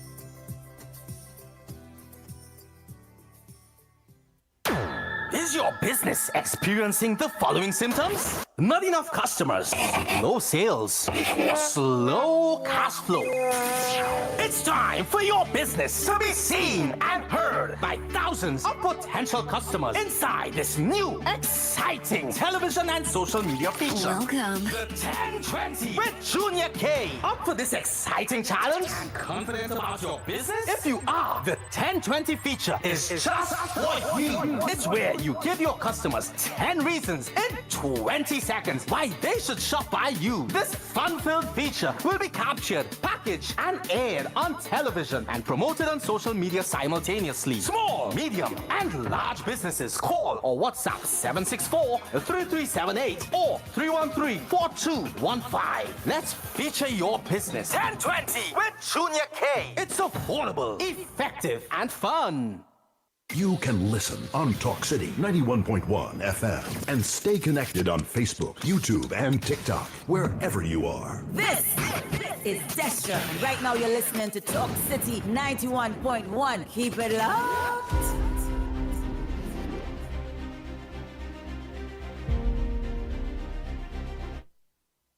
Oh boy, oh boy, oh boy. We are back, we are back, we are back. Your time check. Yeah, it's 33 minutes past the hour, 7 o'clock, and you're listening to the Ground Report. So the lines are open for you. Now, Smith, anything else you would like to add before we open back those lines? Yes, of course. The latest iteration, again, is riddled with contradictions and misleading statements. During the course of my response to which you specifically asked me to so do, I missed the actual area that I would have liked to focus upon with respect, of course, to the Bossman Mako contribution this morning. So maybe if you get a time to play it over, I'll be able to identify it. But, you cannot come on the Ground Report and make statements that cannot be certified or verified. And we have a duty and responsibility as part of the Fourth Estate, the media, to do fact-checking or fact corrections. And I know that people may be offended because they would have been exposed, particularly if the intention, I'm not saying one way or another, but if the intention is one to mislead want to be generate a kind of emotion that is not nestled in factual information. I took note this morning, and we did it already, I think 2 weeks ago and last week, I believe, when we said that electric buses are carded to be deployed in Trinidad, and that tenders have gone out. I think it's about 300. I had said 600, but I checked yesterday, and it appears it's about 300. And in that, they are replacing, of course, the diesel buses, so to speak, and the stations for for these buses, meaning that to charge them, because is electronics, so the batteries have to be charged after being exhausted, and that, I think, is also being put in place. Oh yes, I think I got what he was saying. He said that, of course, Patrick Manning left a perfectly functioning transportation system. But I want to say that was more vicarious in the sense that it piggybacked on several international conferences that our monies were used to sponsor without, of course, the appropriate or the concomitant benefits to Trinidad and Tobago. We had CHOGM here, and we had, of course, the Summit of the Americas here. But when we look at the expenditure versus the benefits, clearly Trinidad and Tobago has not benefited. However, one of the beneficiaries of that exercise was that the purchase of those buses specifically for that, which then, of course, were transferred to the Public Transport Corporation, and they have, of course, I believe, have reached the end of their life, or whether they were appropriate or not is a different story. But the fact is that over time they would have been utilized, and therefore, as everything else, would come to the end of their useful life. And there's a need, of course, to augment and to put new things in place. And of course, in this case, the government has agreed. I think it would have been an initiative of the last administration. So I want to deny any biases, because we did say that, I think last week, Andy, when we said, listen, we agreed that there are certain things that the last administration did that this administration now has to follow up on. I think that this electric bus scenario is another one of them. But how it is to be done, and whether it's cost versus value initiative that must be also assessed, the government of today may well be looking at that, and maybe looking at another source as opposed to the original source, etc., etc. But government is a continuum, and we have to accept that. And there are other instances where new government can take a different path all entirely.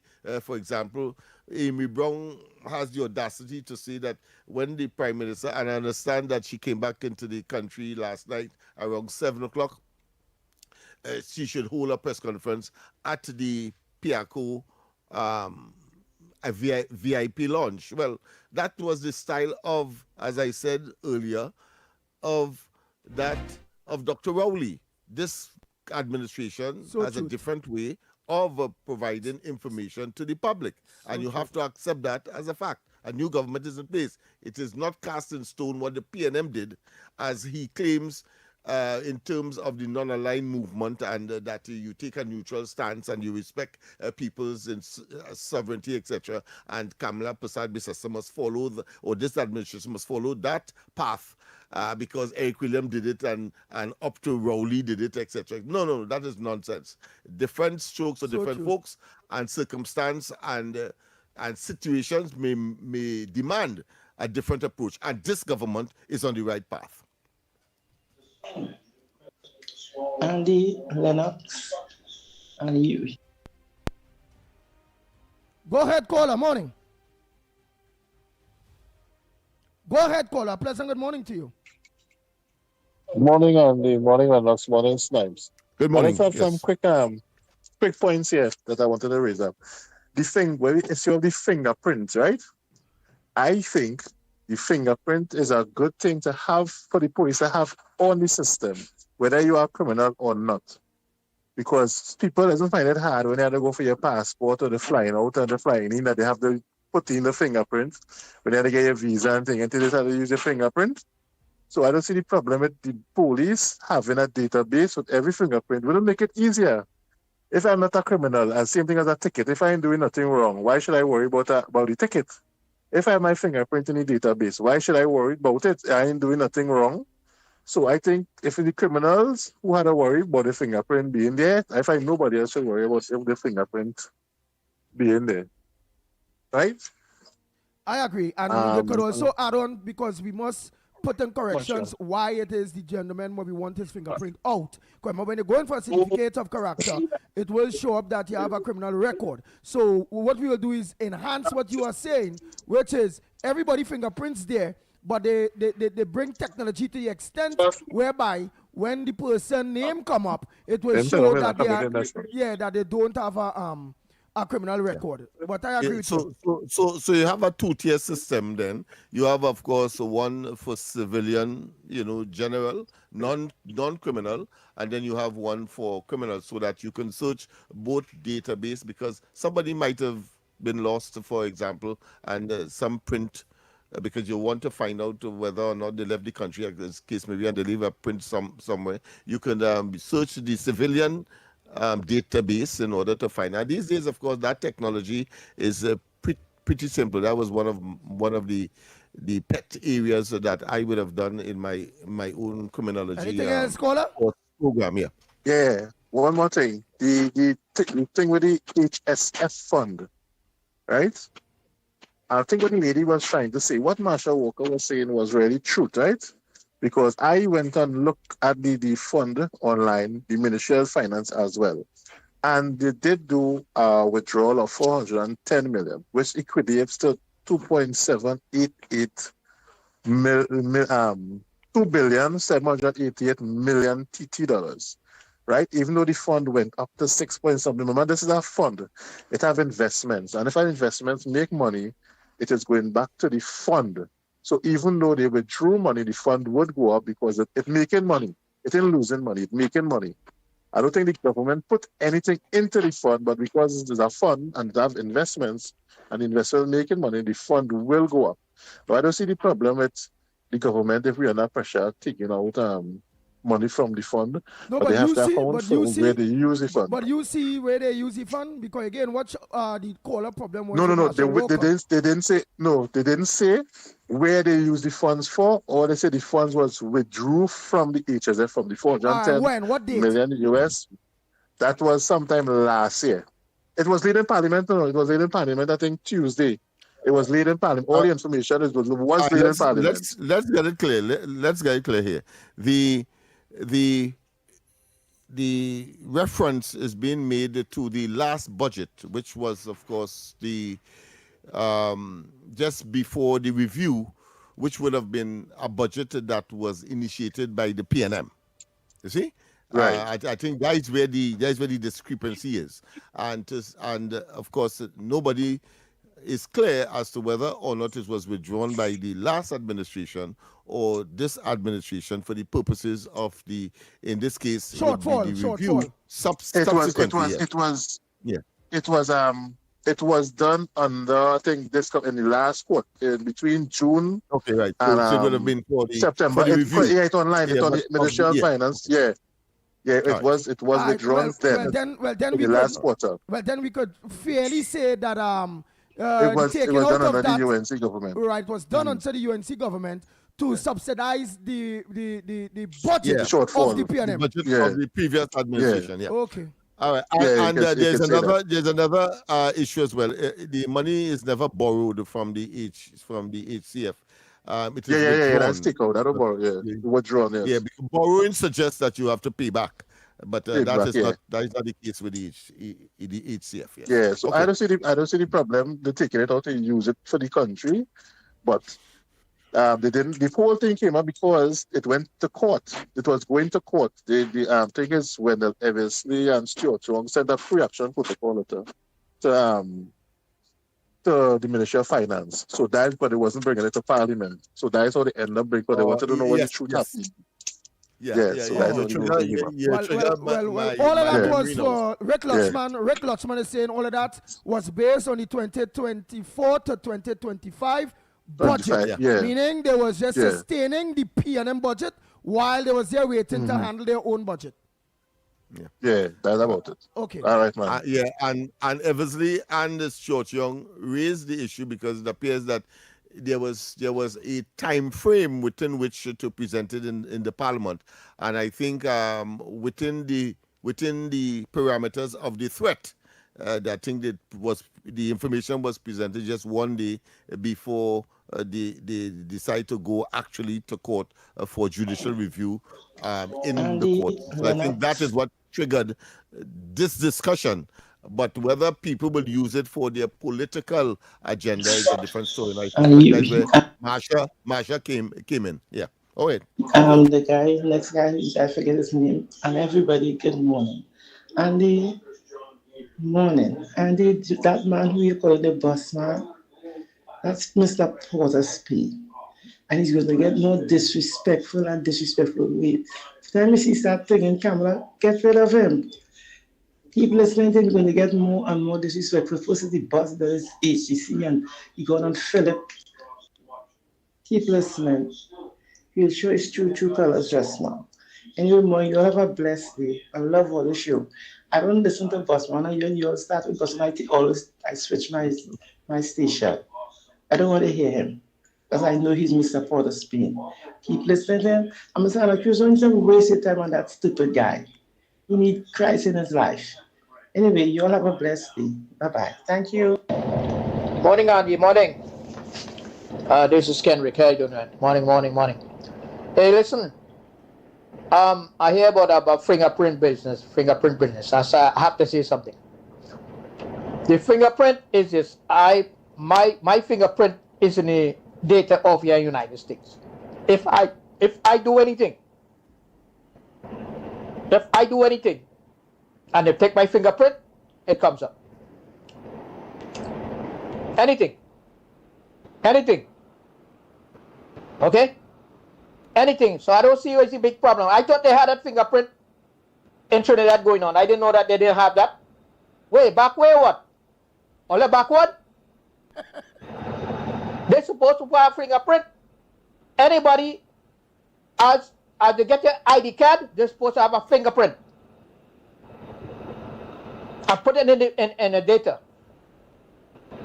In the main data. So anything comes up, that fingerprint comes up. How about that? All right. You ever thought about this? Good morning, Brown Reports. You know, all the time this program was going on, and you didn't hear say about a bus ban.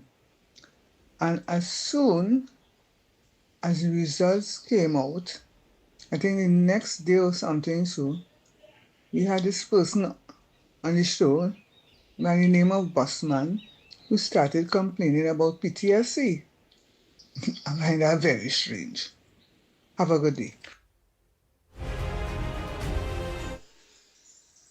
Andy boy, good morning to the Magnificent Tree. I just want to put a little input into your Calypso, no boy. I listened to your Calypso with marijuana, right? As I tell Mr. Lennox already. What your Calypso missing is that your mother tell you that she don't want you marijuana. She say you could marry Lorna, you could marry Sheila, you could marry Rona, but she don't like you to marijuana because she face a nice, and according to the name, she feel Warner had to be some transgender.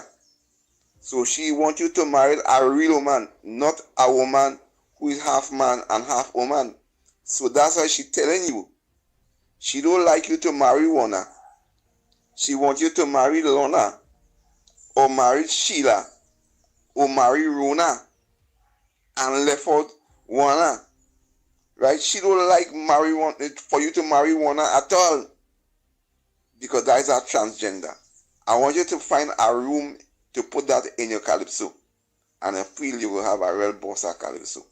Your mommy don't want you to marry Warner. Marry Sheila, marry Rona, or marry anybody else, but not to marry Warner. Thank you, Andy. But you could smoke you could smoke Warner. I mean, not Warner, you could smoke ganja. You could plant ganja. But she wants you to marry Warner. You hear? Thank you. All right. You sound like you marry Warner this morning. Highway songing good, away. But I don't know, like you marry Warner. Yeah, like over that break. You got inspiration, boy. Yeah, boy, something they might hide. You know the man seen it. Give me the right concept for competition. Yeah, you give me the right. You give me the right concept. Oh my God. Yeah. Innuendo. Yeah. But like I believe he married the Warner in order to organize and come up with that concept. Yeah. Oh, hey, Snipes, let me go for that break and come back there quick. Oh boy. You sure he's married? But let's go for the break.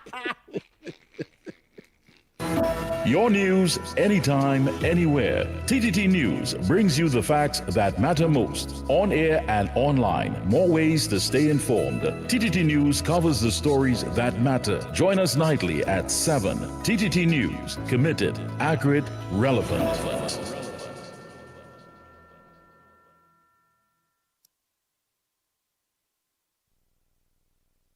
Inspired by actual events. Everybody has a fear of something, right? Well, so do I. This is Janine. Despite resolving an incident in the past, Janine developed the fear of late electricity bill payments. Current gonophobia is no joke. Sometimes I would even black out. It was horrible. I felt so afraid and powerless. Thankfully, Janine took charge of her life when she was encouraged to sign up for TNTech's free online e-bill service. E-billing is such a brilliant idea. Signing up was a breeze, thanks to that knowledgeable CSR. And now I have the power to pay my bill on time, fearlessly. Thanks, TNTech. Visit ttec.co.tt to sign up for e-billing today. TNTech, the power to make it work. She leads, she inspires, she makes history. This is Women Who Lead, a special International Women's Day feature on Talk City 91.1 FM. I don't wanna stop your shine, 'cause I love it when you shine. Yeah. Today on Women Who Lead, we spotlight Drupati Ramgunai. She didn't just sing, she sparked a cultural revolution. Drupati Ramgunai is widely recognized as the queen of chutney soca, a pioneering artist who transformed traditional chutney music by blending it with soca rhythms, creating a sound that would energize generations and redefine Caribbean music. In 1988, her hit song Roll Up the Tassa broke barriers, introducing chutney soca to mainstream audiences and igniting debate, celebration, and cultural pride across Trinidad and Tobago. At a time when the genre was largely male-dominated, Drupati stood boldly at the forefront, unapologetic, innovative, and powerful. Her music challenged norms and expanded the national soundscape, giving Indo-Caribbean culture greater visibility within Carnival and beyond. Through decades of performance, recording, and cultural advocacy, she has become not just an entertainer, but a symbol of artistic courage and cultural fusion. Drupati Ramgunai's legacy is one of resilience, rhythm, and representation, proving that leadership can come through melody, movement, and fearless expression. You've been listening to Women Who Lead, celebrating the women moving our nation forward. Brought to you by Talk City 91.1 FM, your station for conversation, leadership, and community. I don't wanna stop your shine, 'cause I love it when you shine. Yeah. History in the rhythm. Issues in the spotlight. Talk City 91.1. This is Destra, and you're listening to the Ground Report on Talk City. Keep it locked! The Ground Report with Andy Williams and Lennox Smith.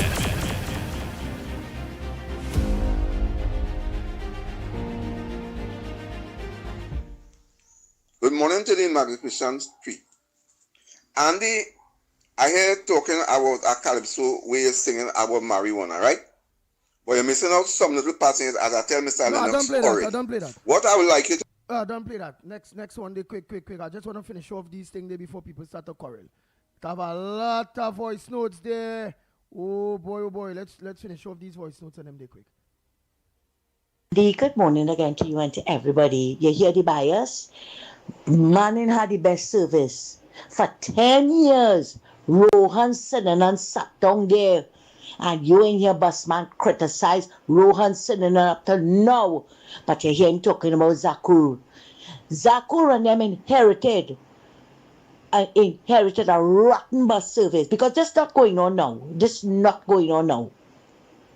This didn't start on the 29th of April 2025. This started years ago.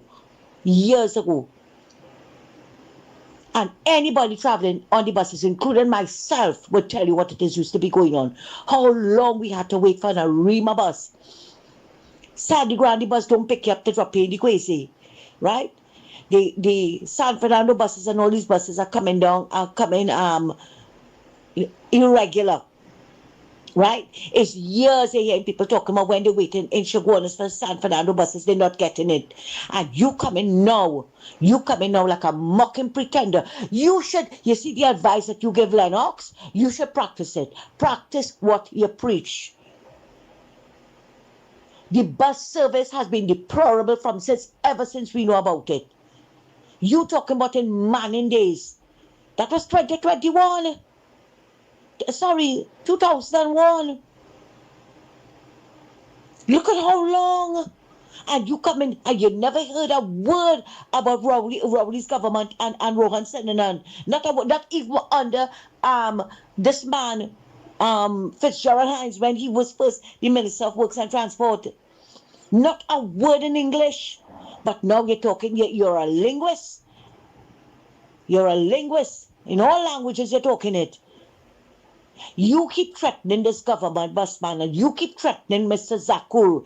Remember, we are under SOE.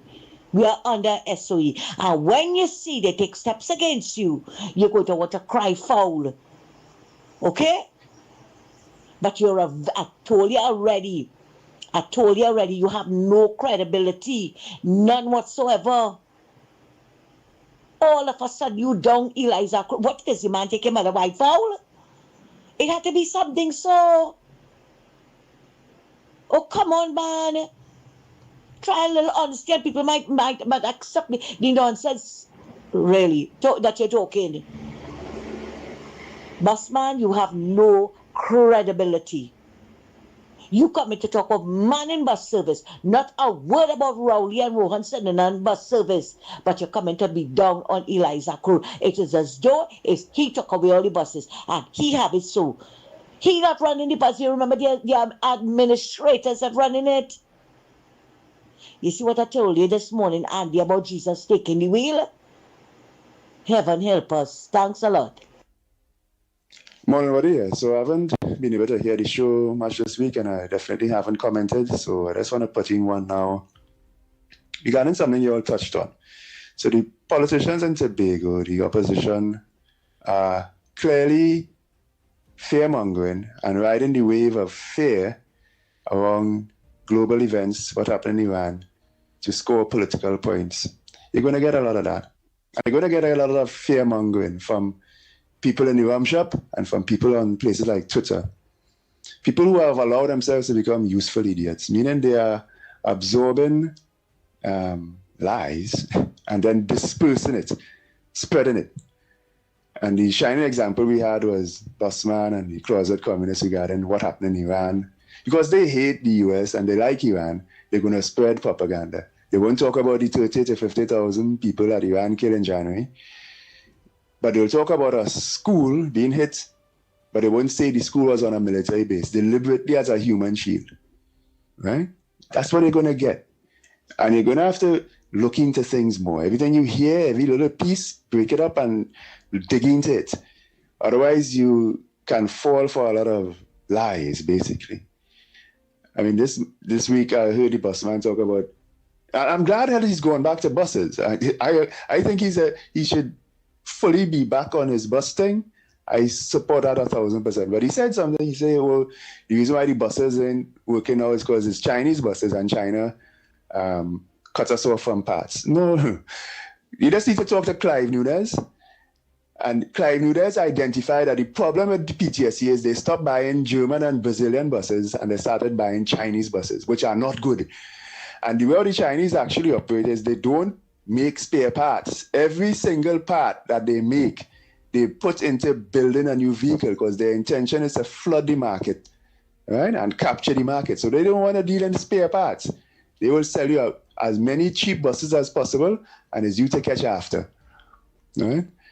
So there's things like that. You need to look into, and make sense of it. And the world is a very treacherous place right now.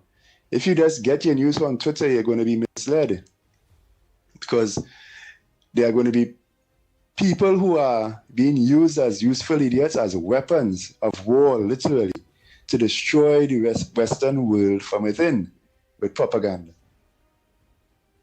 Thank you very much, Snipes. Snipe, what's that news?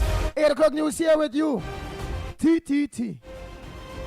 Oh boy. The society also pundit Ramdat Mahis. He was involved in the starting the construction. Also, we'd like to thank the Chief Secretary Fali Chavez Augustin for sending URP workers to assist. Mr. Govindra says the society has long received an outpouring of love and support from the people of Tobago, and that encouragement continues to strengthen their efforts to grow and preserve the Hindu faith on the island. As I said before, my auntie, the president of the Tobago Hindu Society, Purwati Holas Bipat, she's involved in the interfaith religious bodies in Tobago, so it have all the various Christians, our Hindu society, even the Muslims. So when we host programs, all these various spiritual leaders and religious leaders, they come together and support one of each other. When there are Eid programs in the mosque, we also go there and the various Christian events. So in Tobago, there's a lot of love and unity, and the THA is very supportive also. The society says its mission in Tobago's cosmopolitan community is to promote Hindu cultural expression through music, dance, and festivals.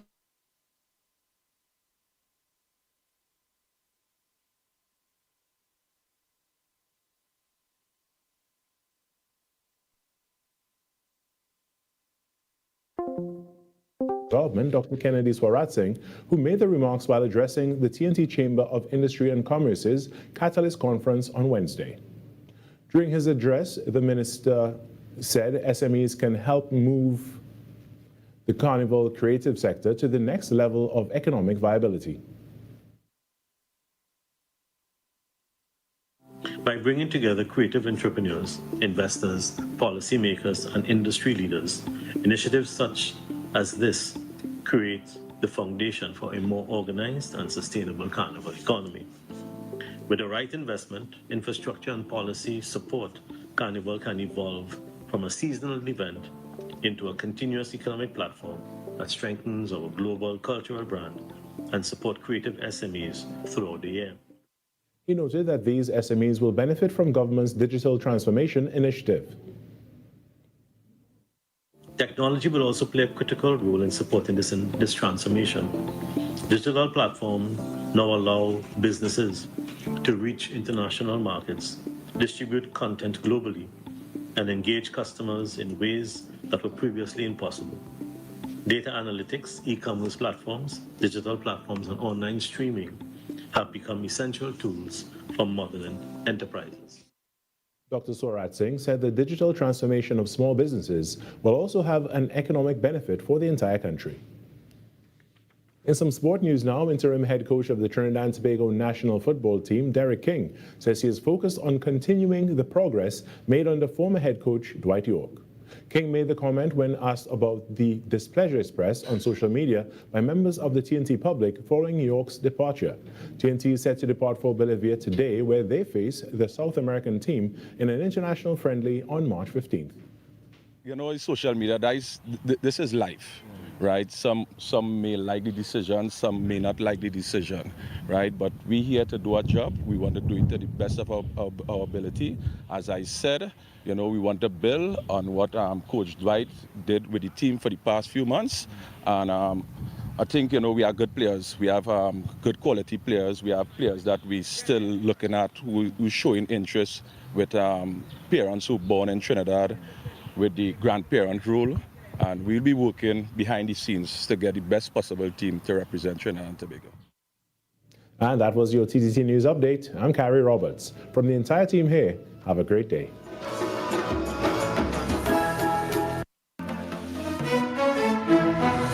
That was TTT News on Talk City 91.1 FM. Talk City 91.1 FM. Talk. The cabinet has approved the increase in the permissible age of importation of foreign-use right-hand drive private cars, that's sports utilities, SUVs, sedans, and station wagons, powered by gasoline, dieseline, or compressed natural gas, CNG, from 3 years to under 8 years, and under from the date of manufacture. Music.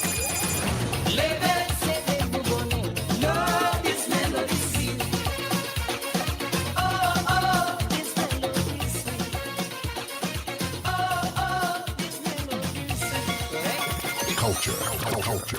As Prime Minister Kamla Persad-Bissessar has announced recently with our revitalization master plan, we are open for business. And a key area, a key focus of that master plan is, of course, the energy sector and the energy hub.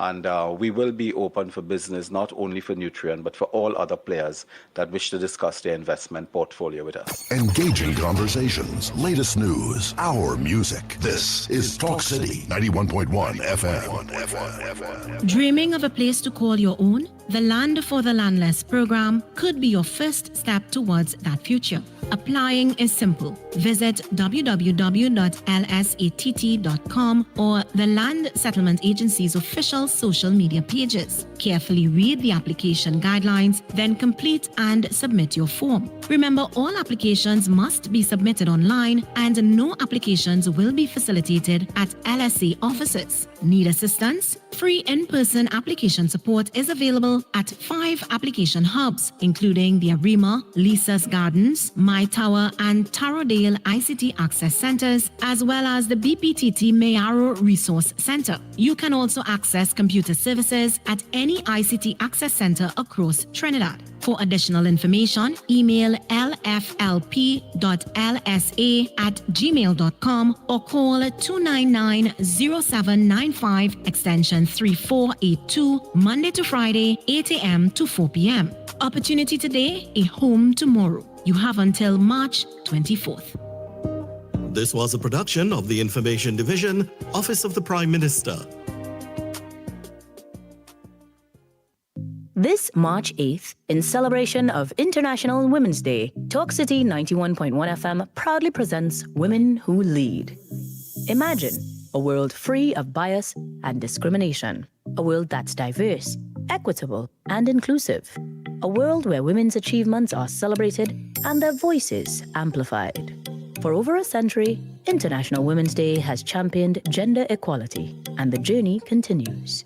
Join us as we highlight powerful, inspiring women who are breaking barriers and shaping our future. Women Who Lead, launching March 8th on Talk City 91.1 FM. Together, we can forge gender equality. This isn't just radio. This is your voice, your city, your platform. Talk City 91.1, where the conversation begins.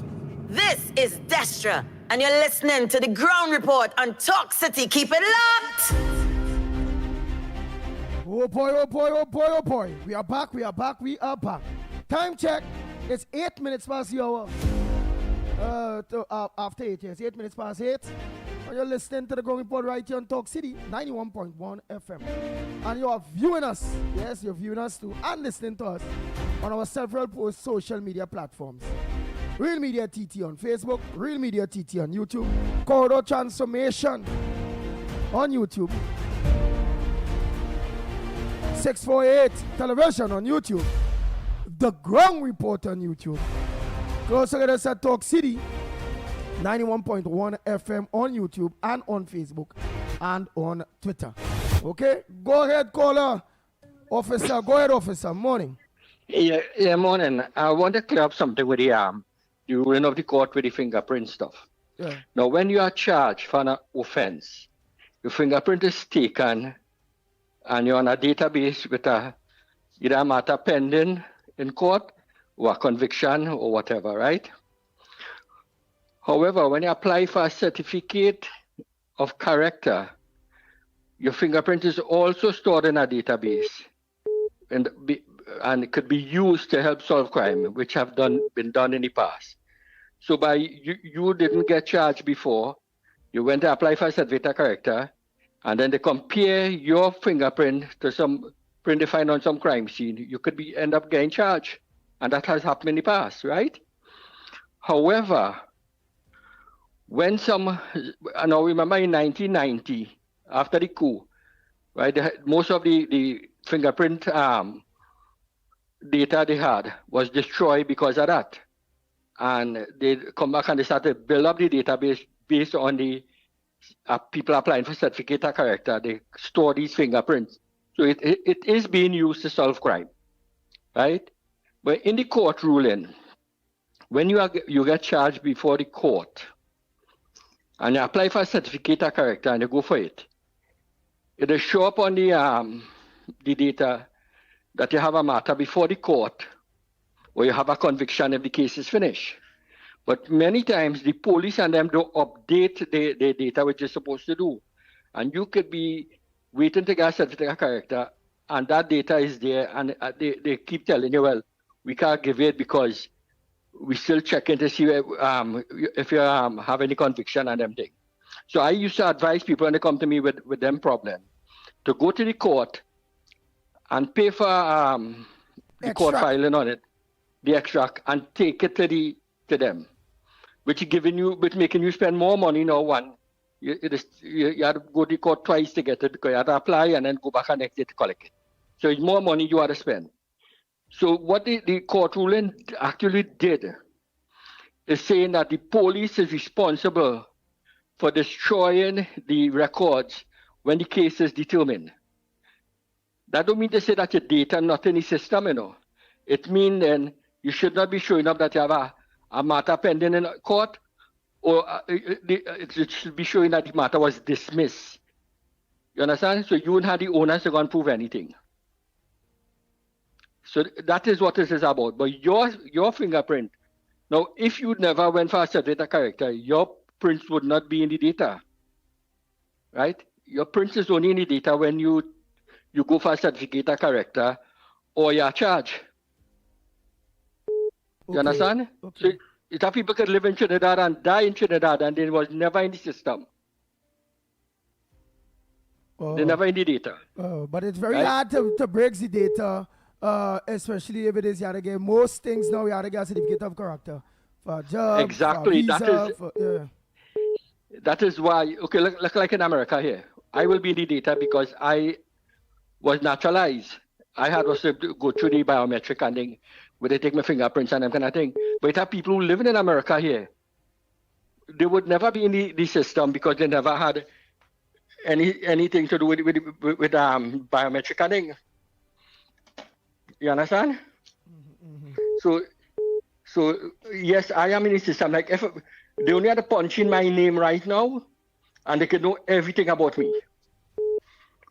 My name, my age, where I'm from, everything. Just by punching in my name alone. Much less to take any fingerprint or anything.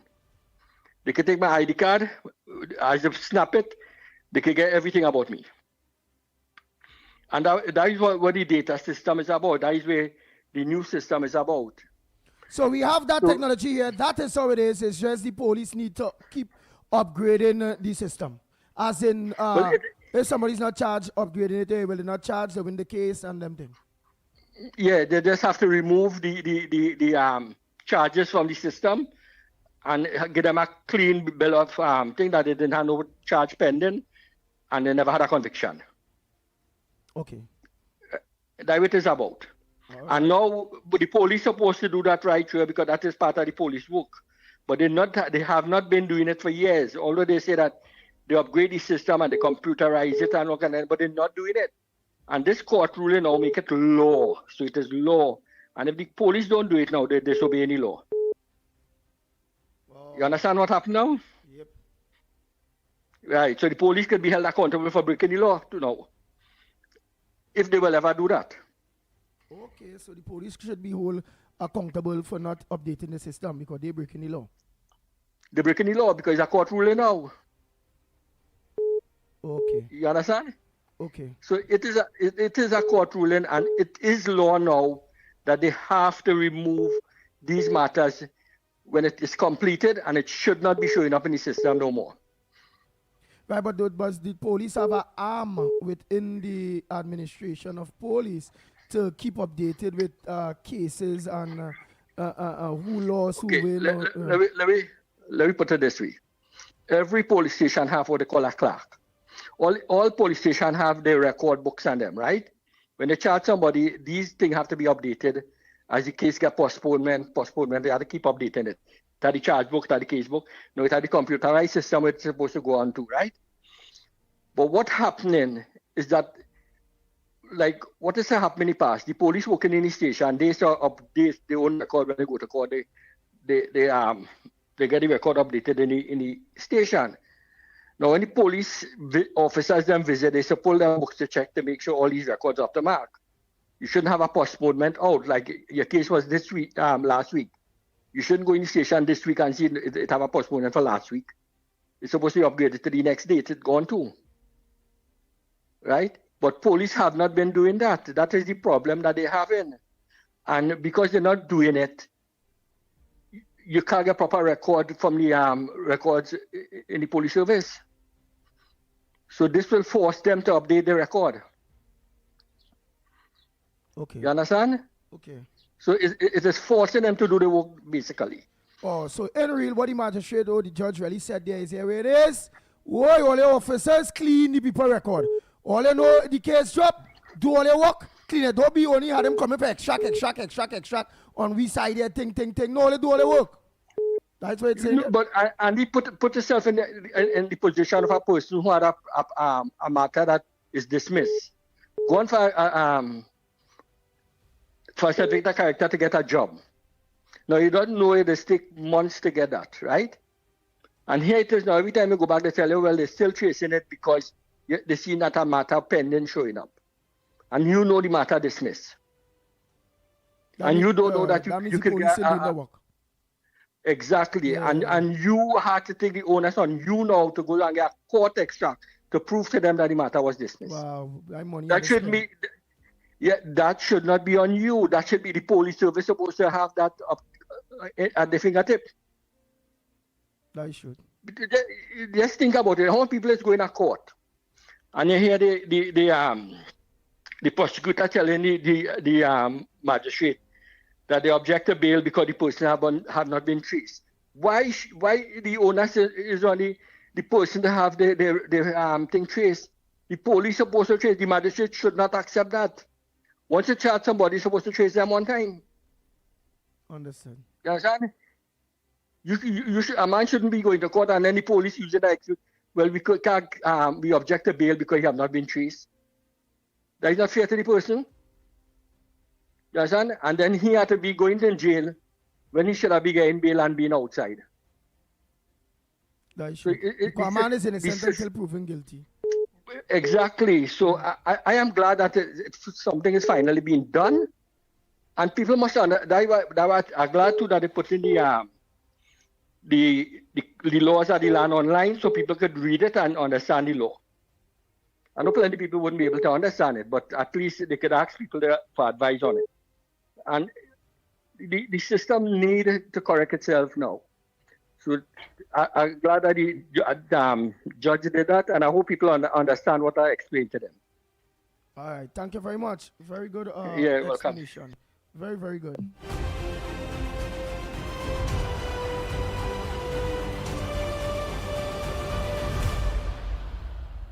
Hey, let me say a pleasant good morning to Makano. Good morning to you, Makano.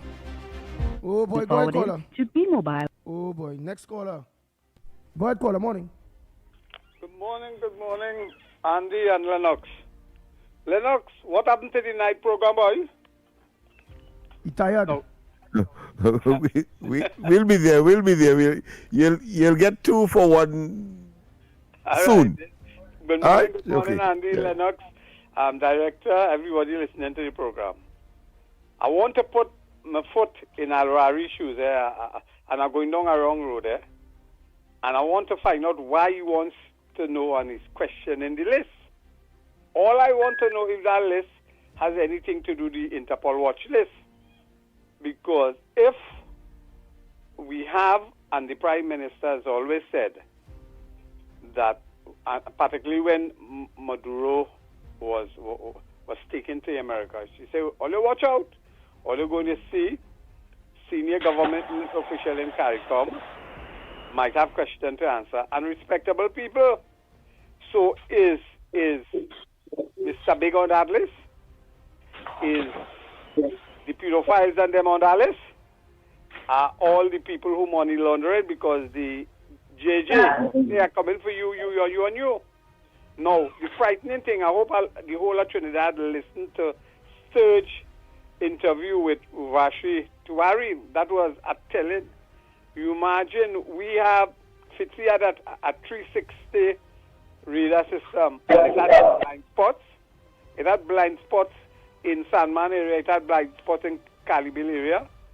And he mentioned that he used to see a lot of boats there parked out outside, filled with Venezuelan, allegedly might have been trafficking in women and things like that. That is what we had, blind spot. We had a government possibly facilitated, and that is what the Honorable KPB is saying, a narco-trafficking sort of organization in Trinidad was facilitated by a political party. Those are the things we should now be prosecuting. And the lollipop man, the candy man, he wants full disclosure. When KCR clapped back at him and said there is a ledge of a number of MPs who possibly have questions to answer with respect to the female gender in the office, did he make an attempt to kind of clarify us and tell us what KCR was talking about? So no full disclosures. They must come with clean hands. Go on, have a nice morning. Thank you very much. Next caller, pleasant good morning to you. Caller, where you calling from? What's your contribution on the ground report this morning? Good morning, Brother Andy. Good morning, Lennox Smith. And good morning, Mr. Sniper. Go ahead, Malcolm X. Andy, you know I staying on the ground with the purpose of the ground report. I was proud to be part of all your march and all your support. Now, I speaking about something I see on the news last night with the breakfast shed. Now, they say they give the people by a month to move out.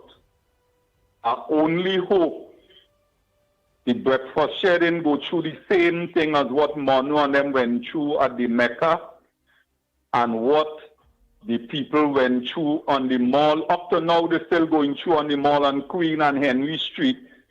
That anyway, that have black people in prime land or prime place, they're looking to get rid of them. Now we're watching idly by with P&M. And I keep telling all you that P&M never helped the black people, and I will always say to the black people is the problem to themselves, which is the Afro-African Negro Trinidadian. We is the own problem because we not racial, and we watching race in the face, because when the 1% get on TV and say they are the minority, I hear that on national TV, them, as well, we win the election, they say there is the 1% and there is the minority, but they have real power, and they show we where the rich get richer to help and in help the poor. Right? Now, I'm watching that where people mobilizing and mumbling and bawling, now is we times, because UNC in power, and I'm telling you, my Indian brothers saying that. And they're showing it in a way that they want you to hear what they're saying. We have no time because everybody in Trinidad, Lennox, I want you to hear this, you know, because you're a man, you study, you're bright, and you're reading plenty. Under all governments, the Indian, the Chinese, the 1%, the French Creole, now the Spanish, now is the them Arab and them with the Jaro, everybody benefiting. And you're seeing we still in a way, you see that breakfast shed, it was moved from Dock Road to build the Hyatt. I know all of my time coming, but I have to talk what I am seeing as a citizen of the country. They moved the breakfast shed and they forced them off at Dock Road and they give them that little piece of place under waiver condition. Now I hear they have a deadline to move, right? Eric Williams say he give the Drag brothers a piece by Bessel Street and move them from the promenade. They give what they call the nigger mall. That's what they used to call it with the Negro people. On Queen, Henry Street, and Frederick Street. 3 times that place or twice that place burned down.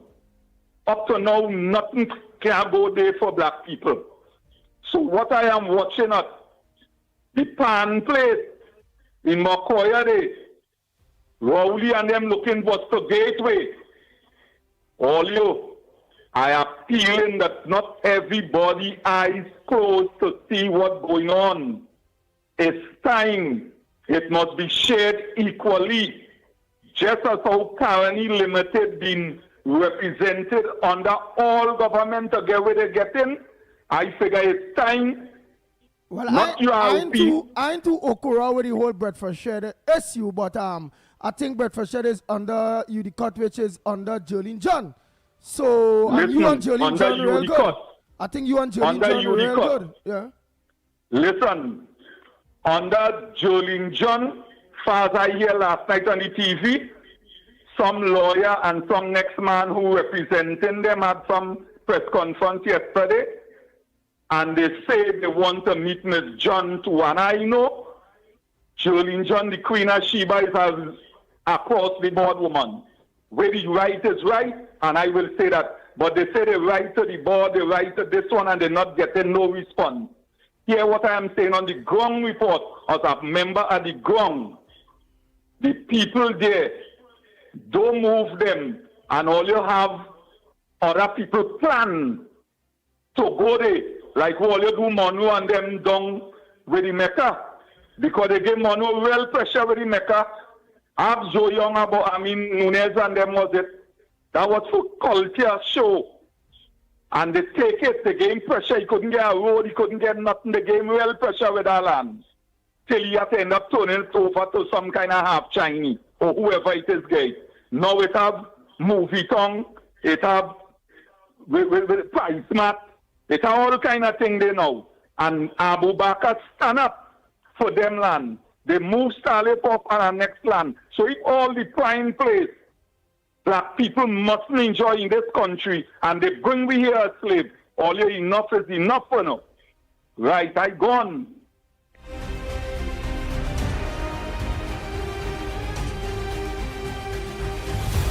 Bang, bang, bang, bang, bang, bang, bang, bang. Oh boy, well, the boss in charge of that is a black woman, Jolene John. So let's see how that aspect goes. We have a call. Yes, Jolene John, and I think some part of it is EGC. But let's go to the line. Good morning. Welcome. Hi. Good morning, gentlemen. Yes. Malcolm X, respect to you. You always make a good contribution. But you know all what you're talking there about. Let us be real. Black people is the worst enemy. You understand? PNM had them down for years. PNM never uplifts the black man. You understand? Everything that had black in front of it, PNM keep down and destroy. You understand? And what did the people do?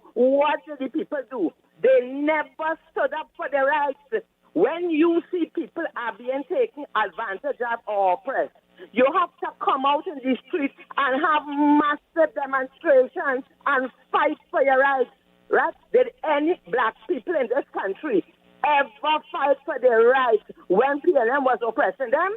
No, they love PLM more than they love themselves. You understand? Let me keep it real. Let me keep it real. You understand?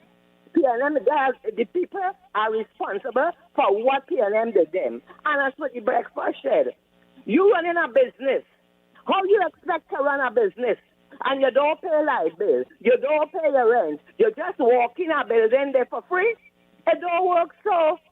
People have to take responsibility and stop blaming other people for their wrongdoing. You understand? So all that you see happening to the so-called black people in business, who is to be blamed? Who is to be blamed? All you look in the mirror. Blessings.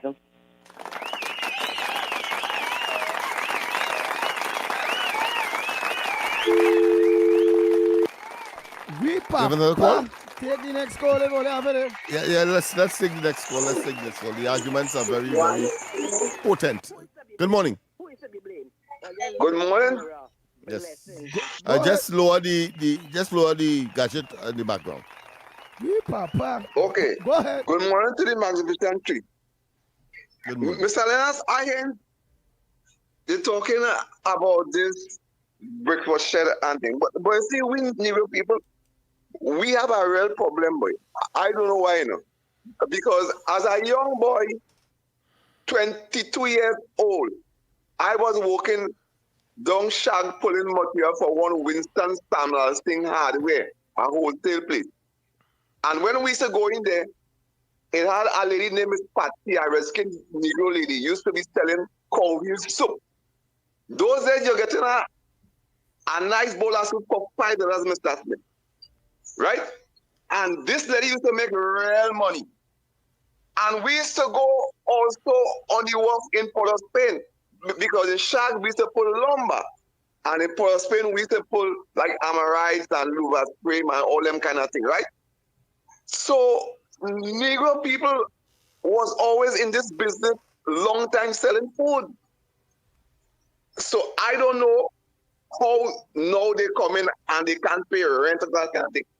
It's how you handle your business, right? And if you can't handle your business, that is the end result. So I wouldn't blame anybody for that, right? People have to know how the expenditure and the revenue is. But some people just like to hang their hat where the hand can reach. And when the business busts now, you don't want to blame other people and talk about black people this and black people that. But I believe we as black people have some problem, boy. I don't know how we just end up so. This is what I have to say this morning, gentlemen. Thank you. Papa. Well, I a black man, I don't like all I'm feeling, All I'm feeling like I what, like I as a black man, I what, I useless. Let me take this call here quick, too, boy. Papa. Go ahead, caller. Good morning. Ms. Woodbrook, I appreciate what you're saying. But if you listen to Malcolm X's speech from since this ground report I talking, I always saying we is we own problem. Because if Andy really want to remember, because Lennox don't remember nothing I saying, but if Andy want to remember what I saying, in Lavantil, it had 3 African shops. And African people always had a problem with this one with our sofa, that one is cost too much, that one, and those support. And we support the Chinese, they support the Indian, they support everybody. So I always saying, we is we own problem. So I know now come. I realize we problem, we racial to we own self. You hear what I'm telling all you? This is Malcolm X speech. So who want to criticize? I don't criticize people's speech, But what I'm saying, you must listen good to my contribution when I'm making it. Black people, African in Trinidad, not in Grenada and Tobago and them place. In Trinidad here, we own problem. I know that. All right, but let me ask something. Let me ask something on behalf of everybody now.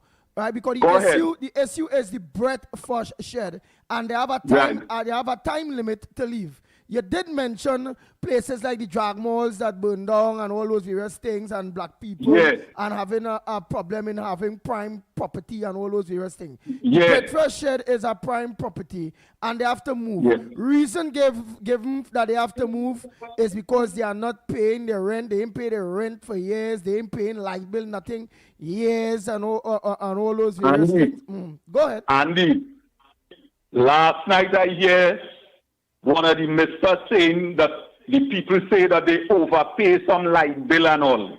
In everything, I just telling you what I listen to, right, on the news. What I am saying is the management at the place supposed to be responsible for the rent, the lights, and for where the people ain't paying for years. Just as the management for CPEP, and you know, Andy, Lennox and Trinidad and Tobago know, corruption in European start yesterday or 10 years. It's years, government go, government come, Europe have corruption. But it's the head and the snake. This is what I keep telling all you. Simple by agency and all. You send home people, but the head and the snake, where the chairman and them could show you how much mismanagement, how much money in that mismanaged and bad spend, simply national call you all about. And all who suffer is the layman underneath. The head of the snake still flourishing with the billions. That is what Malcolm X about. That's why I say it's time to lock up and jail and hang people. I gone. Okay, go ahead, Lennox Smith. I look like all they want to go for a quick break. No. He took the wind out of my sails, so to speak. Definitely. Because I was going to say that there is a regulatory. Those persons who are supposed to regulate, manage, they too must be held culpable. And there is something as well in civil law called estoppel, where if you have an obligation, but the people who are supposed to enforce that obligation, you began, of course, to be delinquent, and you began to, and in this case, of course, not paying, and they accept it over time, it becomes the norm. And if that was nipped in the bud, then, of course, the situation that these businesses found themselves in, these business owners found themselves, would not have been. They would have either been outside, they'd have been outside, or they would have had a viable business running all now. So, so which means... So he's quite right. The regulators, those who are supposed to supervise, etc., must be held accountable as well. What I would say, however... But do they have rights? Do they have rights? Well, yeah, because of the concept of estoppel, you have allowed it to happen, and therefore what you can do is negotiate or generate some kind of write-off, for example, and start afresh, but making sure that they understand that you will hold them accountable. You will put the mechanism in place to make sure that they pay their responsibilities in order to move forward. That is what has to happen. All right, well, in other words, Trinidad and Tobago, because to make it even more clear for each and every one of you to understand the rights that they will have at the breakfast shed. And you know, Trinidad and Tobago, we have a squatting problem in Trinidad and Tobago, whether it's state land or private land. And if a private owner have land and they're not making their business, and somebody happen to go on that land, spend at least 18 years, and that owner ain't come and say nothing, that owner not aware of his private land, somebody living on it so long, the person now have rights of possession of that land in having occupied that land after a certain amount of period, which will go down in the same thing. Same do state land. State supposed to make sure if somebody knock up a 2x4, that it have people there to get them the notice, come off state land immediately. Then the state mind their own business as of what Unicot was supposed to be doing for the breakfast shed, minding their own business, making sure that these breakfast shed business people pay their money, they automatically have rights. Just like a squatter who on state land for over 20 years, the land is automatically their own so long as they can prove it. The state just can't throw them out. And if the state have to get them out due to public purposes, the state will have to compensate them, pay them, relocate them, but money have to be spent. It is what it is. Wonderful exemplification of the issue that is being addressed here. Of course, in the case of private land, 16 years, and state land, 18 years, you have what is called adverse possession. So you can apply to the court and get a vesting order in order to get the land in your name. Of course, in the case of the vendors, you have a situation where the state refuse to enforce their right to collect the rent, and maybe TNTech give them, of course, a blind for many years. Yeah.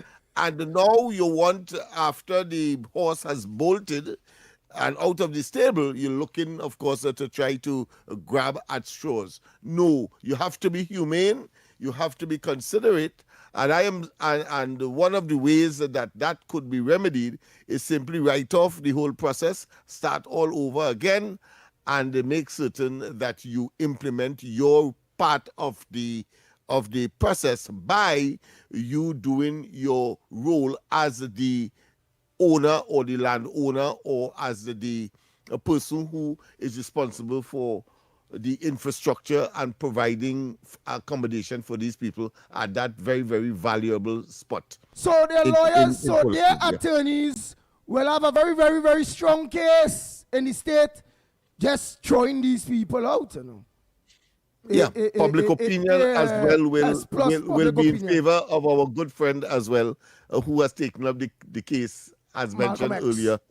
Yeah, Malcolm X. Yeah. Well, boy, right on the ground, but as we always say, whether or not, either or, we will always stand up or do the right thing. Don't matter what, whether we support the UNC or not. Hey, look, Lennox Smith with the ground report, just Brilla. I think they call it a primary facie case or something. It's called it. Prima facie, yes. No, say wait, is that man? Prima facie. Yeah. A prima facie case? Yeah, prima facie. Prima facie, yes. Prima facie, yes. Prima facie. What kind of English on the face of it, it looks good. Oh, on the face of it look good. But what's that means that bullshit thing. All the thing we think there. So all the talk we talk there. We ain't be like and they can still throw them out then.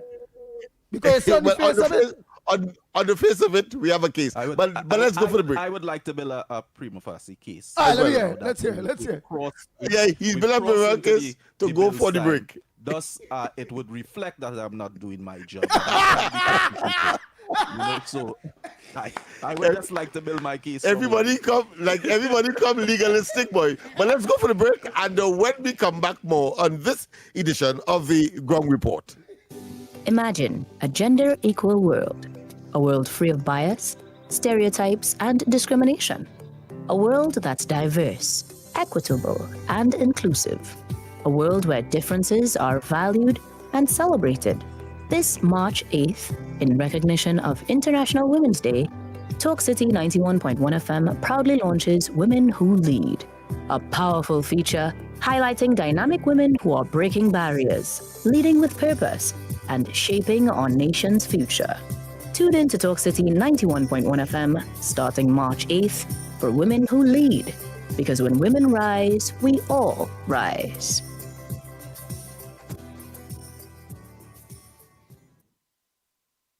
More news, more access, more ways to stay informed. TTT News covers the stories that matter on air and online. Join us nightly at 7. TTT News, committed, accurate, relevant. Is your business experiencing the following symptoms? Not enough customers, low sales, slow cash flow. It's time for your business to be seen and heard by thousands of potential customers inside this new, exciting television and social media feature. Welcome. The 1020 with Junior K. Up for this exciting challenge and confident about your business? If you are, the 1020 feature is just for you. It's where you give your customers 10 reasons in 20 seconds why they should shop by you. This fun-filled feature will be captured, packaged, and aired on television and promoted on social media simultaneously. Small, medium, and large businesses call or WhatsApp 764-3378 or 313-4215. Let's feature your business. 1020 with Junior K. It's affordable, effective, and fun. Every morning begins with a story. The headlines you need. The voices you trust. The conversations shaping our nation. Welcome to Trinidad and Tobago Today, where your day starts informed and inspired. News that matters to you. Conversations that spark new ideas. Stories that move Trinidad and Tobago forward. Tune in weekdays, Monday to Friday at 6 a.m. or join the conversation on any smart device at TNT Today Show. Trinidad and Tobago Today. Start here, exclusively on TTT. TTT News, every night at 7. TTT News, committed, accurate, relevant. She leads, she inspires, she makes history. This is Women Who Lead, a special International Women's Day feature on Talk City 91.1 FM. I don't wanna stop your shine, 'cause I love it when you shine. Yeah. Today on Women Who Lead, we spotlight Wendy Fitzwilliam. While the world remembers her as Miss Universe 1998, Wendy Fitzwilliam's true legacy extends far beyond the crown. An attorney at law by profession, Fitzwilliam pursued her legal training after earning her law degree and legal education certificate, building a foundation grounded in discipline, advocacy, and strategic thinking. Her legal background has shaped her approach to leadership, analytical, articulate, and solutions-driven. In the corporate arena, she has established herself as a respected businesswoman and executive. Fitzwilliam has led regional branding initiatives, developed empowerment platforms for women, and served in executive roles that bridge business, media, and leadership development. She has also been involved in corporate consultancy and governance-focused initiatives across the Caribbean. As a public speaker and entrepreneur, she has leveraged her global platform to champion education, women's leadership, and youth development, transforming visibility into influence and influence into opportunity. Her journey reflects more than pageantry. It reflects professional achievement, strategic growth, and sustained leadership in law and business. Wendy Fitzwilliam, proof that beauty may open doors, but intellect, education, and enterprise build lasting legacies. You've been listening to Women Who Lead, celebrating the women moving our nation forward. Brought to you by Talk City 91.1 FM, your station for conversation, leadership, and community. I don't wanna stop your shine, 'cause I love it when you shine. Yeah. This is Talk City 91.1. 91.1. This is Destra, and you're listening to the Ground Report on Talk City. Keep it locked. The Ground Report with Andy Williams and Lennox Smith. Oh boy, we are back.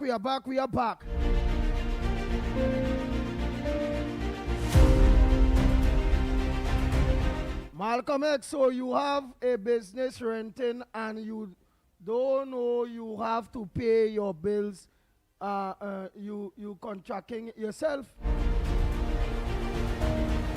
Or you're contradicting yourself?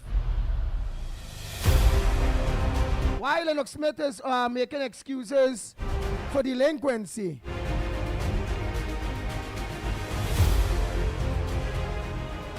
Oh boy, so earlier, at the end of the day, Guys are very, very serious. Remember that delinquency of which that presenter spoke or wrote. It goes two ways. There is delinquency on the lack of collection over a long period, whether it be TNTech or the owners of the facility, and on the other hand, the obligation of the renters themselves. So let us get it clear. So, all right, so is not one-sided here. All right, so delinquency is on both sides. So everybody, including the government, well, right. So we're trying to say that, right. So we're trying to say there to Lennox Smith is that so here it is, all wrong, and the right thing now is to write off everything and let everybody start afresh. And start again. Yes. That's the most equitable thing to do. All right. Okay. Go ahead, caller. Morning, gentlemen. Barack here. Gentlemen, let me tell you something. We could go and look for issues and try to make excuses and blame government and blame, not paying rent and all kind of, and make it always into a black people issue and a racial issue and thing, because that is how the culture of our mind to think in this country. Every time you see something affect somebody, look for some racial kind of overtone to capture it and divert from the real issue of what is in hand.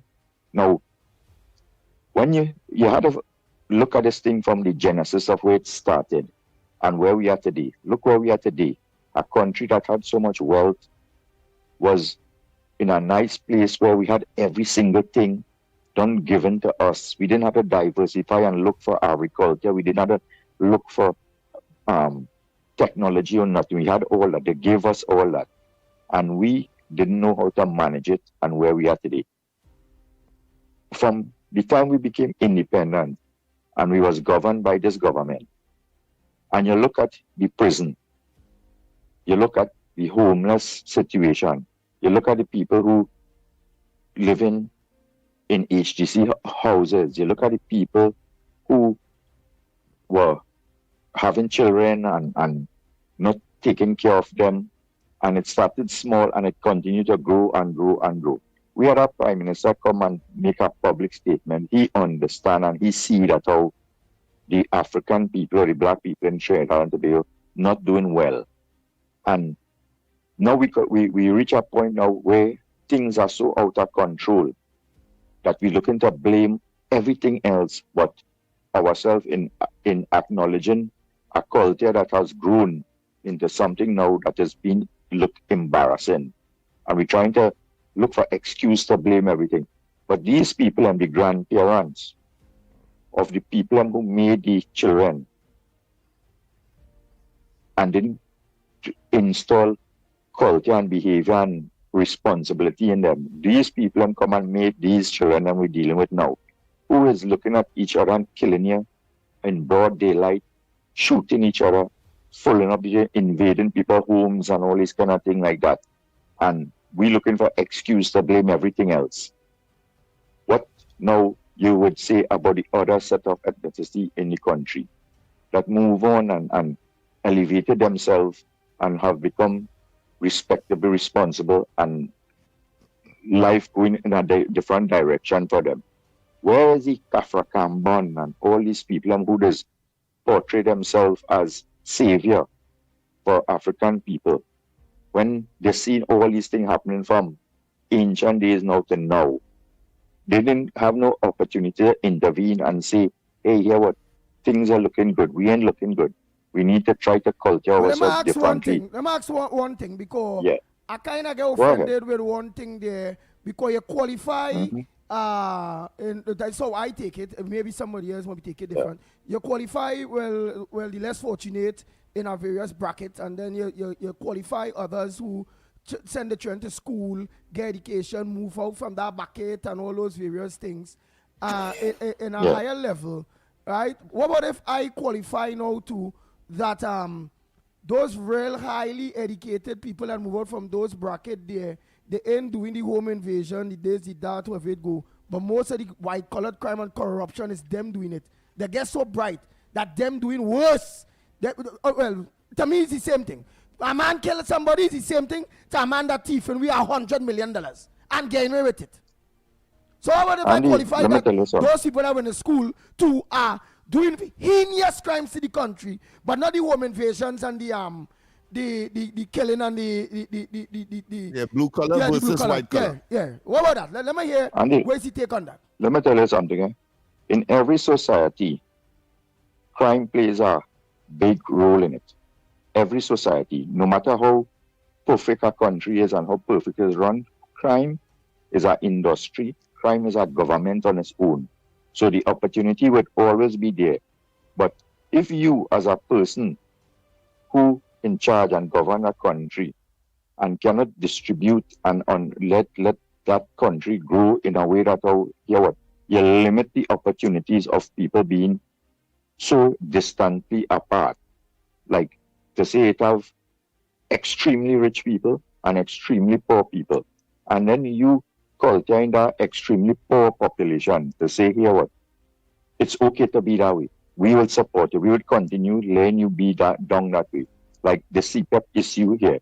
We didn't suppose to have this gap of people driving BMWs and all kind of thing and living, and then people could term them as white collar criminals and all kind of thing. And then you have a big population of poor people living below the poverty line that when they jump and invade people's home and we calling them and label them as criminals, and then we say that the upper echelon, they are white-collar criminals.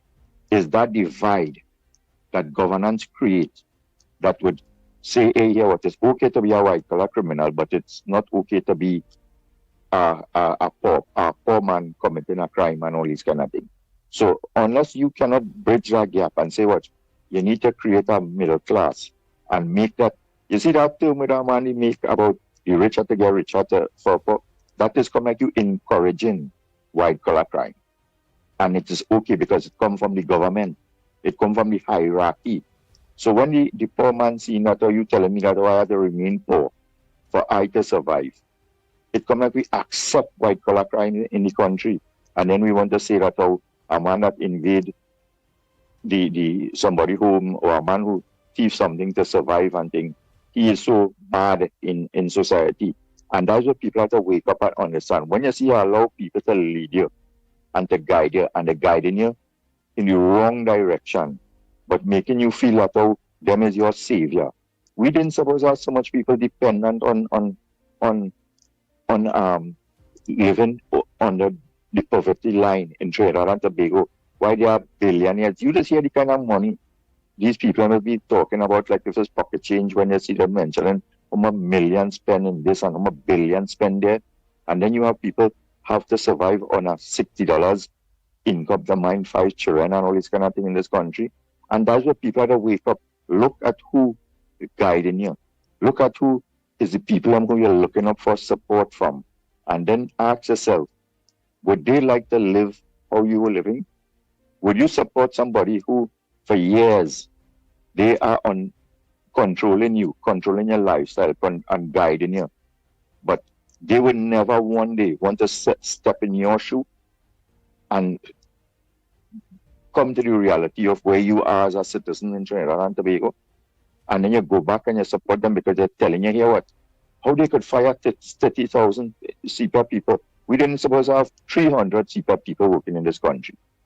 Everybody's supposed to be getting up in the morning saying, hey, kiss the children goodbye, pack a lunch and say, I'm going to work.